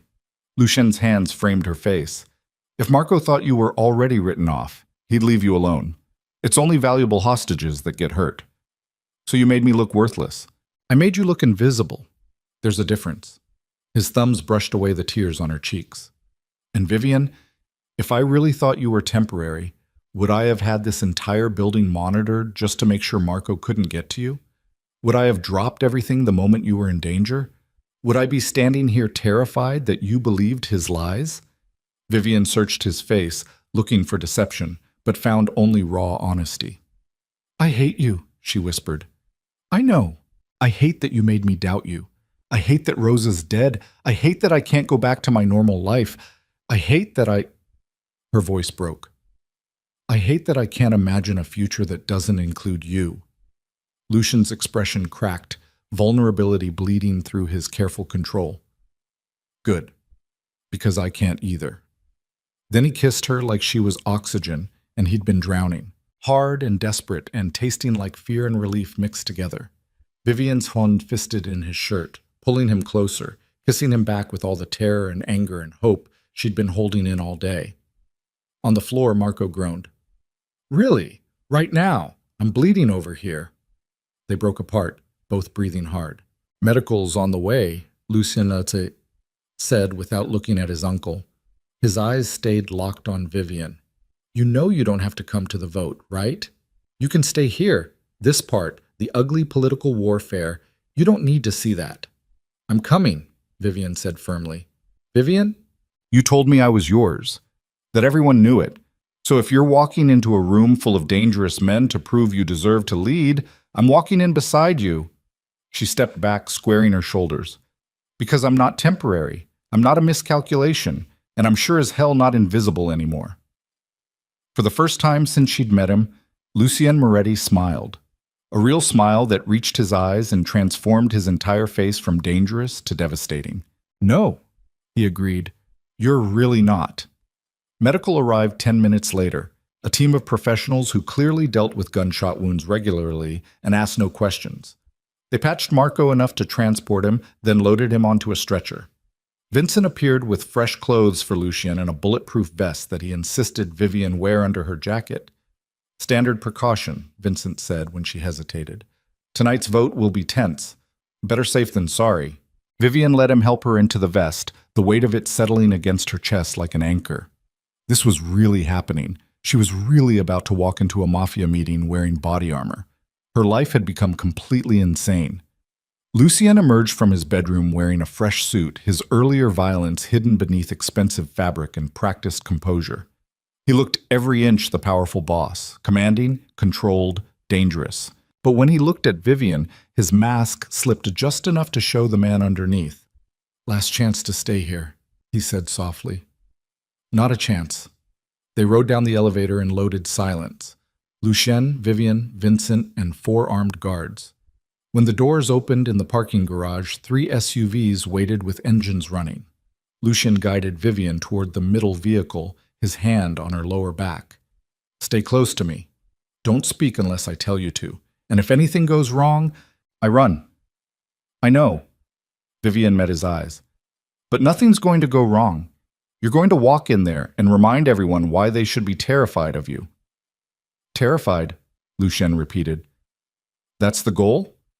Isn't it always? His mouth twitched. With you around? I'm starting to think respect might be better. They climbed into the SUV. The door slammed shut, sealing them inside with tinted windows and the smell of leather and gun oil. As the convoy pulled out of the garage, Vivian realized her hands had stopped shaking. Whatever came next, violence or victory or something in between, she'd made her choice. She was staying. The drive took 20 minutes, winding through Chicago's South Side toward a warehouse district Vivian had never visited. The kind of area where buildings wore graffiti like scars, and nobody asked questions about what happened behind closed doors. They pulled up outside a massive brick warehouse, its windows dark, a single entrance guarded by men in suits carrying very obvious weapons. This is it, Lucien said. Last chance. Stop asking me that. He almost smiled. Yes, ma'am. They got out of the SUV. Immediately, guards flanked them, Vincent on one side, 2 armed men on the other. Marco was being helped out of the third vehicle, pale and shaky, but conscious. Lucien straightened his jacket, checked that his own gun was secure, then looked at Vivian one more time. Whatever happens in there, he said quietly. Know that meeting you was the first good decision I've made in years. Before she could respond, he turned and walked toward the warehouse entrance. Vivian followed, her heart in her throat, walking straight into the fire beside the most dangerous man she'd ever met. The warehouse interior was exactly what she expected, and nothing like she imagined simultaneously. Rows of chairs faced a raised platform, maybe 100 men already seated, all of them radiating barely contained violence. At the front, a table held 3 empty chairs, clearly for whoever was presiding over this twisted court. Every head turned as Lucien entered. The silence was deafening. Then Lucien spoke, his voice carrying across the warehouse with absolute authority. Gentlemen, thank you for gathering on such short notice. I believe my uncle has something he'd like to say. Marco was pushed forward, still bleeding through his hastily bandaged shoulder. He looked at the assembled men, his allies, his supporters, the people who'd backed his play for power. And Vivian saw the exact moment he realized how thoroughly Lucien had destroyed him. Tell them, Lucien said quietly. Tell them everything you did, and then tell them why you're withdrawing your challenge to my leadership. Marco's hands clenched into fists. For a moment, Vivian thought he might refuse, might choose death over humiliation. Then his shoulders sagged, and he began to talk. Marco's confession took 11 minutes. 11 minutes of ugly truth spilling out in the warehouse's dim light, while 100 dangerous men listened in absolute silence. He told them about Rosa, how he'd ordered her cafe burned with her inside just to send a message. About the photographer he'd hired and then murdered to cover his tracks. About manipulating the school board, threatening Vivian's career, staging the entire crisis to make Lucien look weak and emotional and unfit to lead. Every word landed like a stone dropping into still water, ripples of shock and disgust spreading through the assembled crowd. When Marco finally finished, his voice hoarse and his face gray with blood loss, the silence stretched so long that Vivian could hear her own heartbeat in her ears. Then Lucien spoke. My uncle orchestrated all of this because he believed I was making the organization weak by pushing for reform, by ending the trafficking operations, by cleaning up the corruption my father built his empire on. Lucien's voice carried across the warehouse, cold and precise. He thought sentiment made me vulnerable, that caring about an innocent woman meant I'd lost the ruthlessness necessary to lead. He paused, letting the words settle. He was wrong. Lucien gestured and 2 guards dragged Marco toward the exit. My uncle will be placed on medical transport to a secure facility outside the city. He'll receive treatment for his wounds, and then he'll retire from active involvement in the organization's affairs, permanently. Not death then, but exile. In this world, maybe that was worse. Marco's eyes locked on Lucien as he was hauled past. You think this makes you better than your father? You think showing mercy proves something? No. Lucien's expression remained cold. I think it proves I'm smart enough to learn from his mistakes. He ruled through fear and violence, and look where that got him, dead at 62 with enemies circling and an empire built on sand. I'm building something that lasts. By going soft. By being strategic, Lucien cut him off. Fear is expensive, uncle. It requires constant maintenance, constant violence, constant proof that you're still the biggest monster in the room. Respect is cheaper.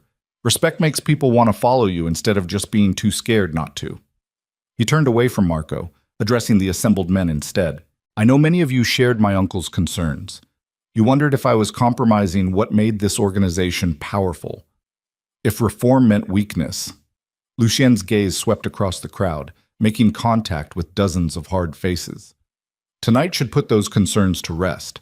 I identified the threat, neutralized it without starting a war, and I'm still standing here. That's not weakness. That's efficiency. Someone in the back started clapping, then another. Within seconds, the entire warehouse erupted in applause. Not enthusiastic, not warm, but solid and certain. The sound of men acknowledging power when they saw it. Lucien let it continue for a moment, then raised one hand for silence. The vote, he said simply. 3 men moved to the table at the front, older members of the organization, arbiters chosen to ensure fairness. One of them stood, holding a tablet. All those in favor of maintaining Lucien Moretti as head of operations signify. Hands rose throughout the crowd. Vivian tried to count, but lost track after 40. More than half, definitely. Maybe three-quarters. Opposed? A scattered handful of hands, maybe 10, loyalists to Marco or men too proud to change their position even after hearing the truth. The motion carries, the arbiter announced. Lucien Moretti remains in charge. This meeting is concluded. Just like that, it was over. The warehouse began emptying, men filing out in groups, already talking among themselves about what this meant, how the power structure would shift, who'd come out ahead, and who'd need to scramble to maintain their positions. Vivian stood frozen near the entrance, watching Lucien shake hands and exchange quiet words with various members of his organization. He looked completely in control, commanding respect, projecting strength, every inch the powerful boss who'd just survived a coup attempt. But Vivian noticed the small things others might miss. The tightness around his eyes, the way his jaw clenched between conversations, the exhaustion carved into the lines of his face. This had cost him, maybe not his position, but something. Vincent appeared at Vivian's elbow. "Ms. Carter, we should get you back to the penthouse. It's safer." "I'm staying with Lucien," she said firmly. Vincent glanced at his boss, then back at Vivian, and something like approval flickered across his professional mask. "Of course. I'll have the car ready when you're ready to leave." It took another 20 minutes for Lucien to finish his obligations, reassuring allies, accepting congratulations, making it clear to everyone that tonight's events wouldn't be repeated. By the time he finally extracted himself from the crowd, his shoulders had tensed with barely concealed tension. He found Vivian waiting near the exit, and something in his expression cracked when he saw her. Just for a moment, just long enough for her to see how much tonight had cost him. "Let's go home," he said quietly. The drive back to this penthouse passed in loaded silence. Lucien sat beside Vivian in the back of the SUV, his hand finding hers in the darkness, fingers threading together with desperate strength. He didn't speak, didn't need to. The grip of his hand said everything, relief and exhaustion, and the kind of bone-deep weariness that came from fighting too many battles in too short a time. When they finally reached the penthouse, Lucien dismissed the guards with a curt nod, rode up the elevator alone with Vivian, and walked straight to the windows overlooking Chicago. He stood there for a long time, hands in his pockets, staring at the city lights. Vivian waited. She'd learned enough about Lucien to know he'd speak when he was ready. "I almost lost tonight," he said finally. "If you hadn't figured out Marco was playing you, if you'd given him what he wanted, or if you'd just stayed passive and let him take control of the situation, he would have ambushed me, killed me, and taken over the organization, all because I got distracted by—" He stopped, jaw working. "By me," Vivian finished. "By caring about you." Lucien turned around, and the raw emotion in his face made her breath catch. Marco was right about one thing. You are a weakness. The biggest one I've ever had. Because for the first time in my entire life, I have something to lose that isn't power or money or territory. I have someone who makes me want to be better than the monster my father raised. He crossed to her, hands framing her face with devastating gentleness. "And that terrifies me," Lucien whispered, "because I don't know how to protect something this fragile. I don't know how to keep you safe in a world designed to destroy anything I care about." Vivian's throat tightened. "You can't keep me completely safe. That's not how life works."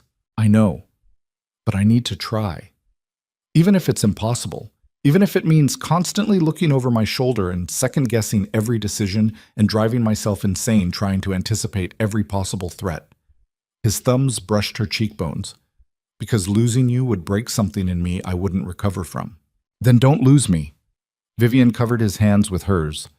"Stop trying to protect me from everything and just let me stay. Let me choose this life, knowing all the risks. Let me be strong enough to handle it." "What if you're not? Then I'll figure it out." She pulled his hands down, holding them between them. "But Lucien, you have to stop treating me like I'm made of glass. I grabbed your arm at that party knowing exactly how insane it was. I moved into your penthouse after being followed by gunmen. I walked into a Mafia meeting wearing body armor. I'm not some delicate civilian who needs constant protection. I'm someone who chose you with open eyes, knowing the cost."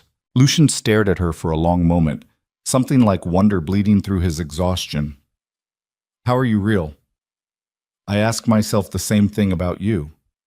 He kissed her then, not desperate or urgent like before, but slow and deep and tasting like promises neither of them knew if they could keep. Vivian melted into it, her hands fisting in his shirt, pulling him closer until there was no space left between them. When they finally broke apart, both breathing hard, Lucien rested his forehead against hers.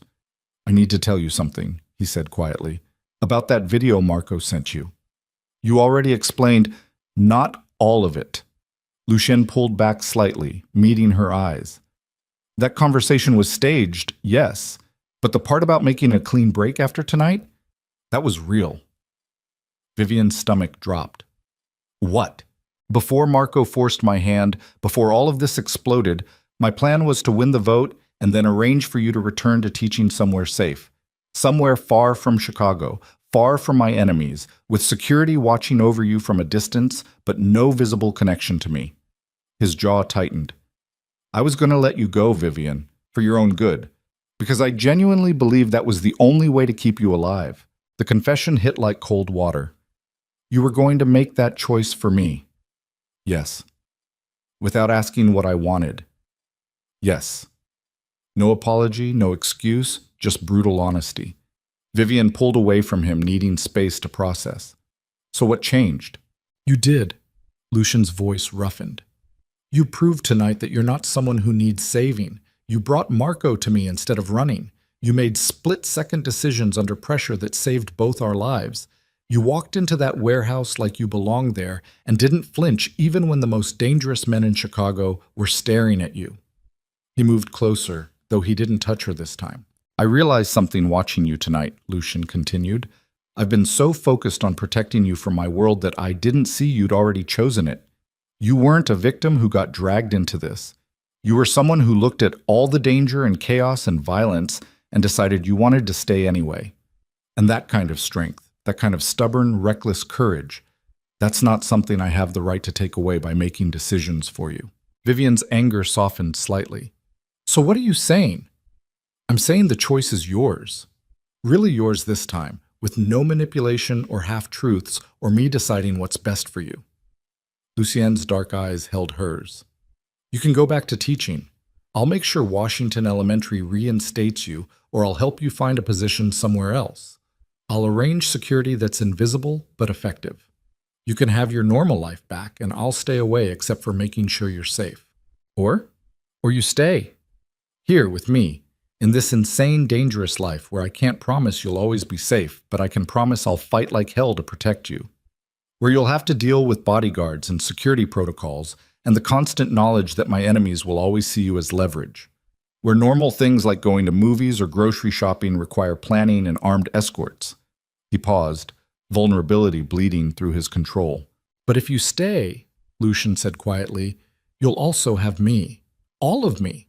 Not the cleaned-up version I thought you deserved, but the actual person, flaws and violence and trauma, and all the ways I'm still trying to be better than my father. And Vivian, I need you to know, I don't have a roadmap for this. I don't know how to be in a relationship. I don't know how to balance caring about someone with running a criminal organization.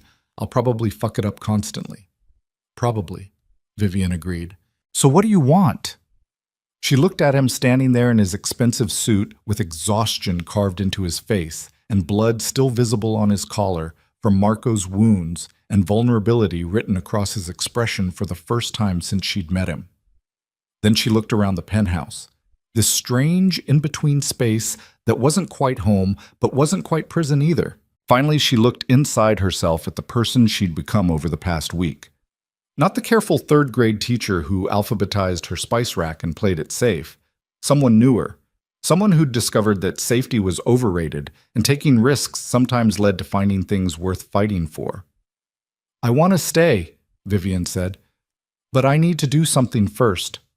Lucien's expression shifted. Hope and fear mixed together. "What?" "I need to resign from Washington Elementary. Properly. In person." She held up a hand when Lucien started to protest. "Not because you're making me. Because I can't go back there.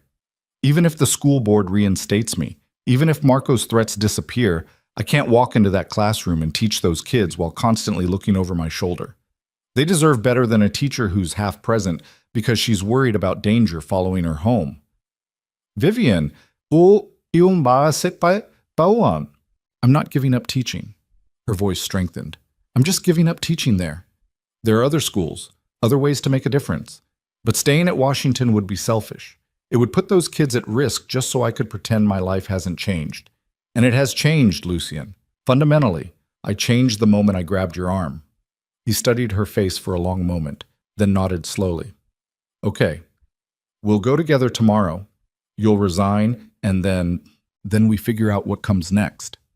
Vivian closed the distance between them. Together, as actual partners who make decisions together instead of you constantly trying to protect me from reality. That's going to be really hard for me. I know. I'm going to fail at it constantly. I know that too. Lucien's hands found her waist, pulling her against him. You're sure about this? Because once you're all the way in, there's no going back to normal. My enemies will know who you are.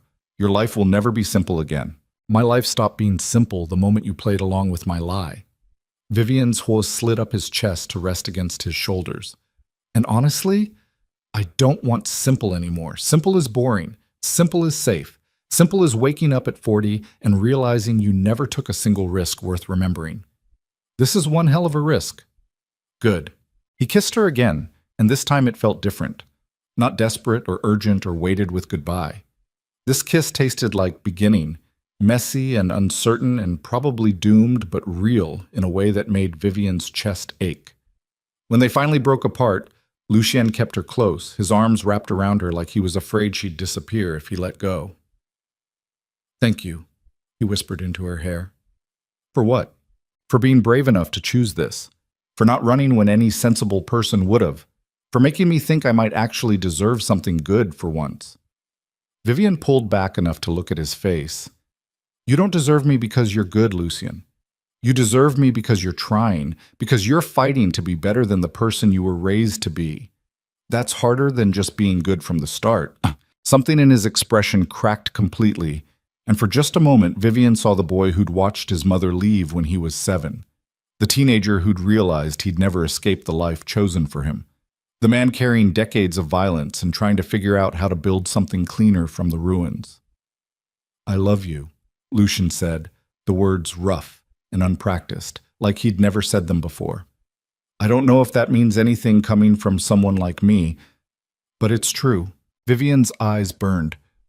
It means everything coming from someone like you because you don't say things you don't mean. No, I don't.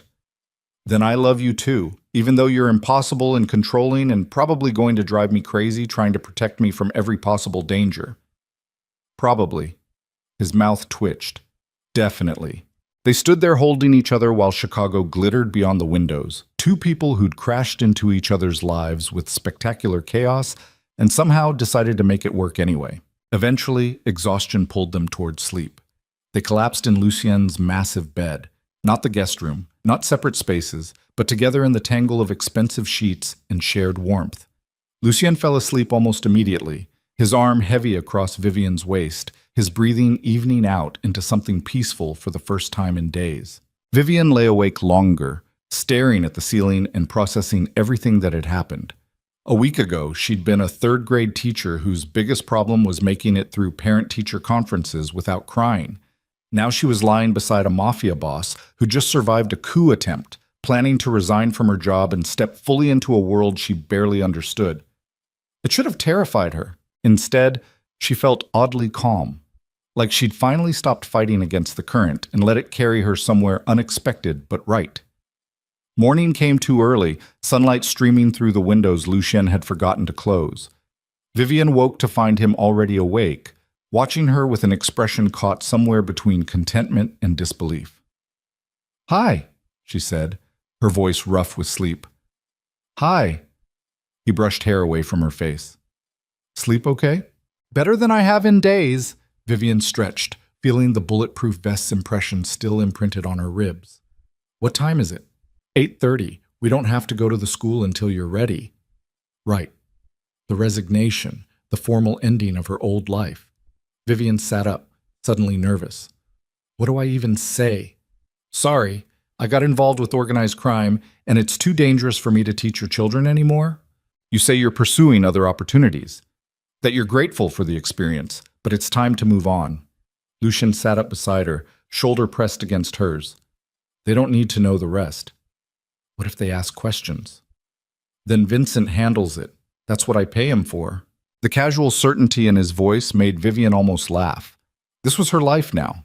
Lawyers on retainer to handle inconvenient questions, security guards escorting her to resign from teaching positions, conversations about which parts of the truth could be safely shared. Absolutely insane. They dressed carefully for the meeting, Vivian in professional slacks and a blouse that made her look like a responsible educator, Lucien in a suit that made him look like a wealthy businessman instead of a crime boss. Vincent met them in the lobby with paperwork already prepared, resignation letter typed up and ready for Vivian's signature. The principal has been notified you're coming, Vincent said as they drove toward Washington Elementary. She's agreed to keep the meeting brief and private. Did you threaten her? Vivian asked. I suggested that discretion would be appreciated. Vincent's expression remained professionally neutral. Whether she took that as a threat is her interpretation. Lucien squeezed Vivian's hand. You don't have to do this. We can still... I want to. Vivian cut him off gently. This is my choice. Let me make it. Washington Elementary looked exactly the same as it had a week ago. Red brick building, playground equipment visible behind the fence, colorful student artwork decorating the windows. Vivian felt a pang of loss looking at it, remembering all the small joys that came with teaching, Jaden's wild stories, Sophia's quiet brilliance, Marcus's determination despite everything working against him. But she couldn't go back. That door had closed the moment she'd chosen Lucien. Principal Harrison met them in her office, a tired woman in her 50s who'd spent 30 years in education and looked like she'd seen everything. But when Lucien walked in behind Vivian, something flickered across her face. Recognition, maybe. Or just awareness that this wasn't a normal resignation. Ms. Carter, the principal gestured to the chairs across from her desk. Please, sit. Vivian sat. Lucien remained standing behind her chair, a silent presence radiating controlled power. I'll be brief, Vivian said, her voice steadier than she expected. I'm resigning effective immediately. I know that creates difficulties with finding a replacement mid-year, and I'm sorry for the disruption, but I can't continue teaching here. Personal reasons. Principal Harrison studied her face for a long moment. Does this have anything to do with the school board investigation? The investigation was resolved, Vincent interjected smoothly. All allegations were found to be baseless, and the matter is closed. I see. The principal's gaze shifted to Lucien, then back to Vivian. You're a good teacher, Ms. Carter. Your students will miss you. I'll miss them too. Vivian's throat tightened. But this is the right decision. For you or for them? The question hit harder than expected. Vivian took a breath, choosing her words carefully. Both. They deserve a teacher who can be fully present, who isn't dealing with complications that might affect their safety or education. And I deserve to pursue a path that doesn't require pretending my life hasn't changed. Principal Harrison nodded slowly, like that answer made more sense than she wanted to admit. All right, I'll need you to sign the formal resignation papers, and we'll arrange for your personal items to be packed and sent to whatever address you provide. Thank you. The paperwork took 15 minutes. Vivian signed her name on 3 different documents, officially severing her connection to Washington Elementary. When it was done, Principal Harrison stood and extended her hand. I hope you find what you're looking for, Miss Carter. I already have, Vivian said quietly. They left through the same doors Vivian had entered every morning for the past 3 years. As they walked toward the car, Vivian caught sight of her classroom window on the 2nd floor. Empty now, waiting for whoever would replace her. Some other teacher who'd inherit her students, her lesson plans, her carefully organized classroom library. A chapter closing. You okay? Lucien asked quietly as they drove away. Yeah. Vivian wiped at her eyes. Yeah, I think I am. It's just ending. Really ending.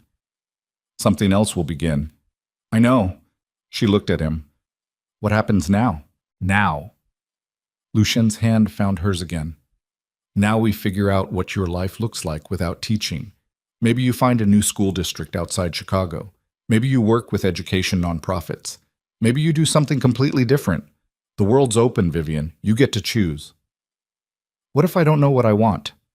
Then we figure it out together. No rush, no pressure, just time and space to decide who you want to be now. Vivian leaned her head against his shoulder, watching Chicago pass by the window. I never thought my life would look like this. Like what?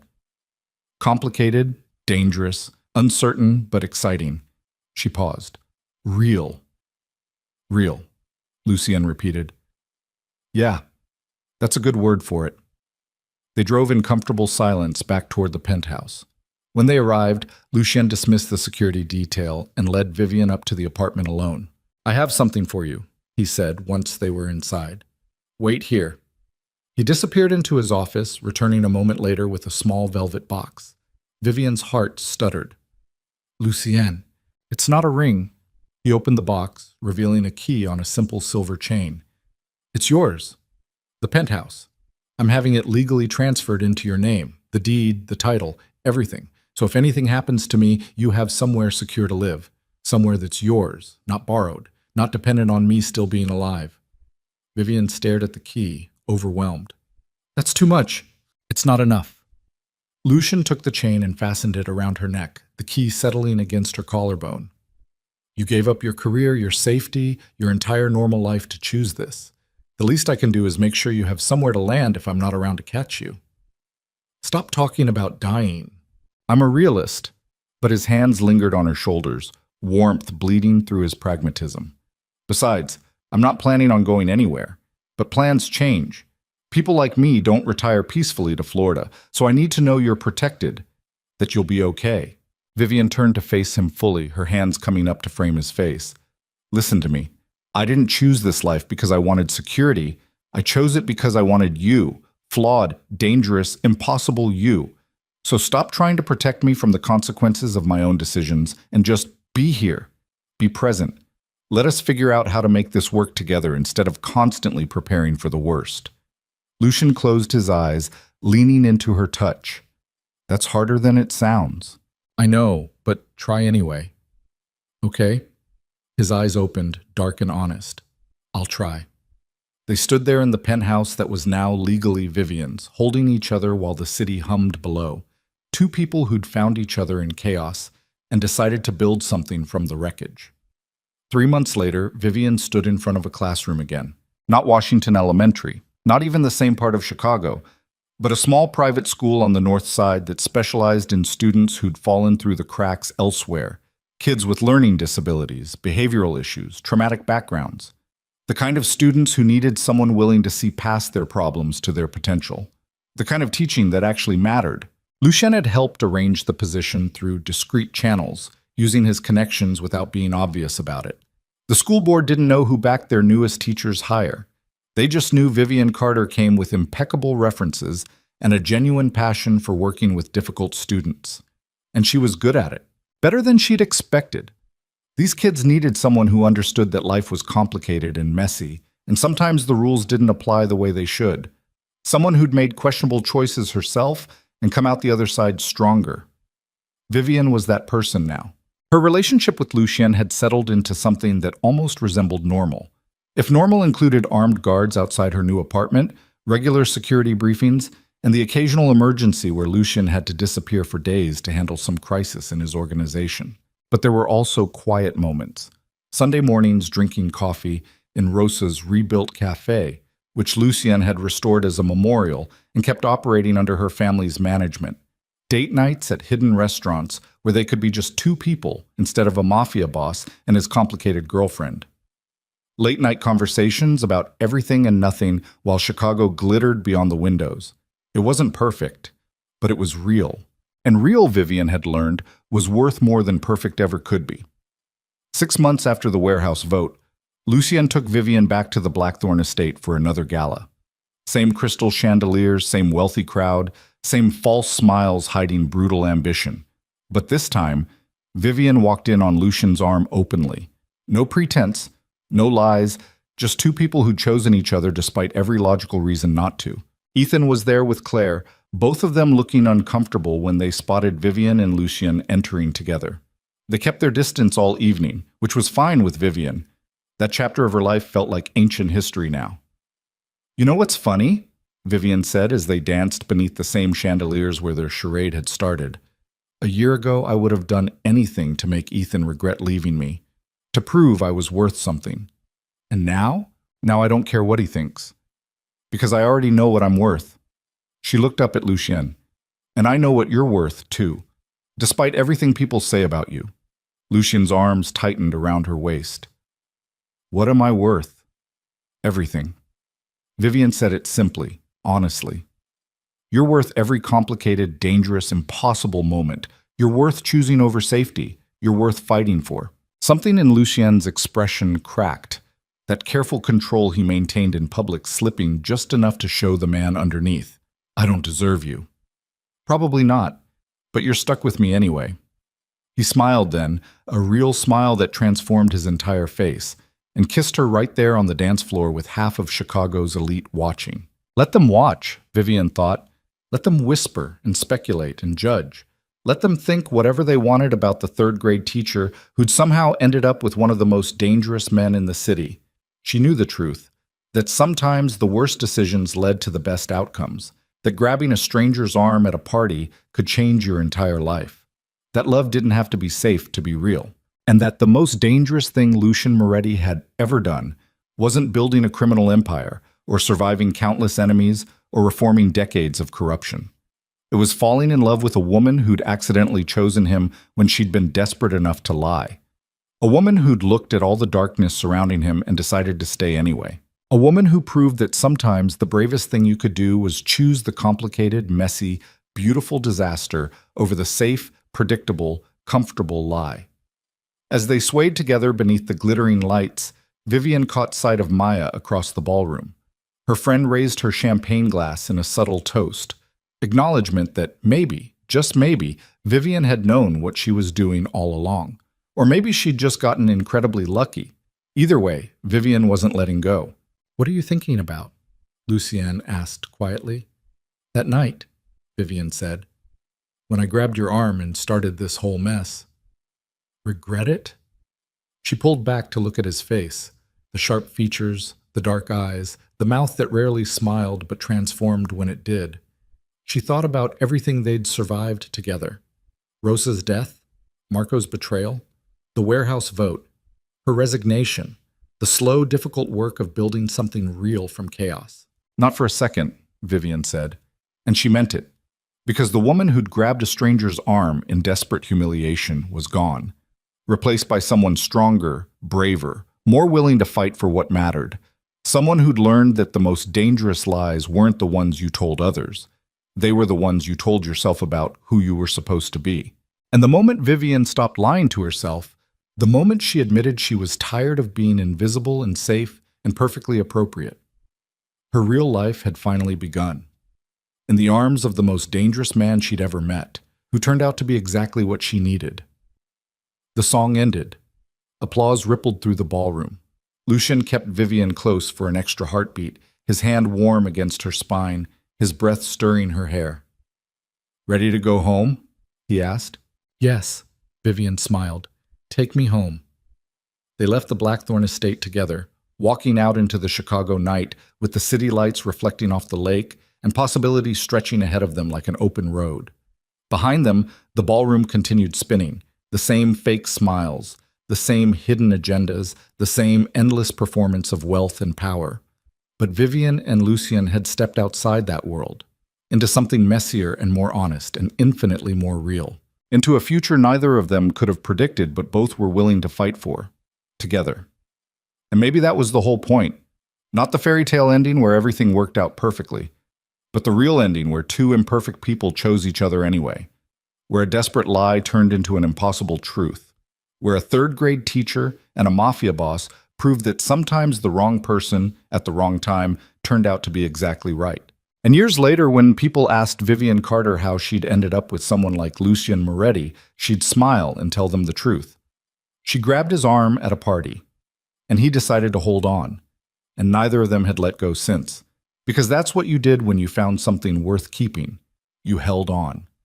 Through the danger and the chaos and the impossible complications, through the fear and the doubt and the voices telling you to run, you held on.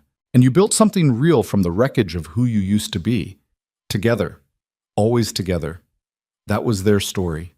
And it was finally beautifully complete.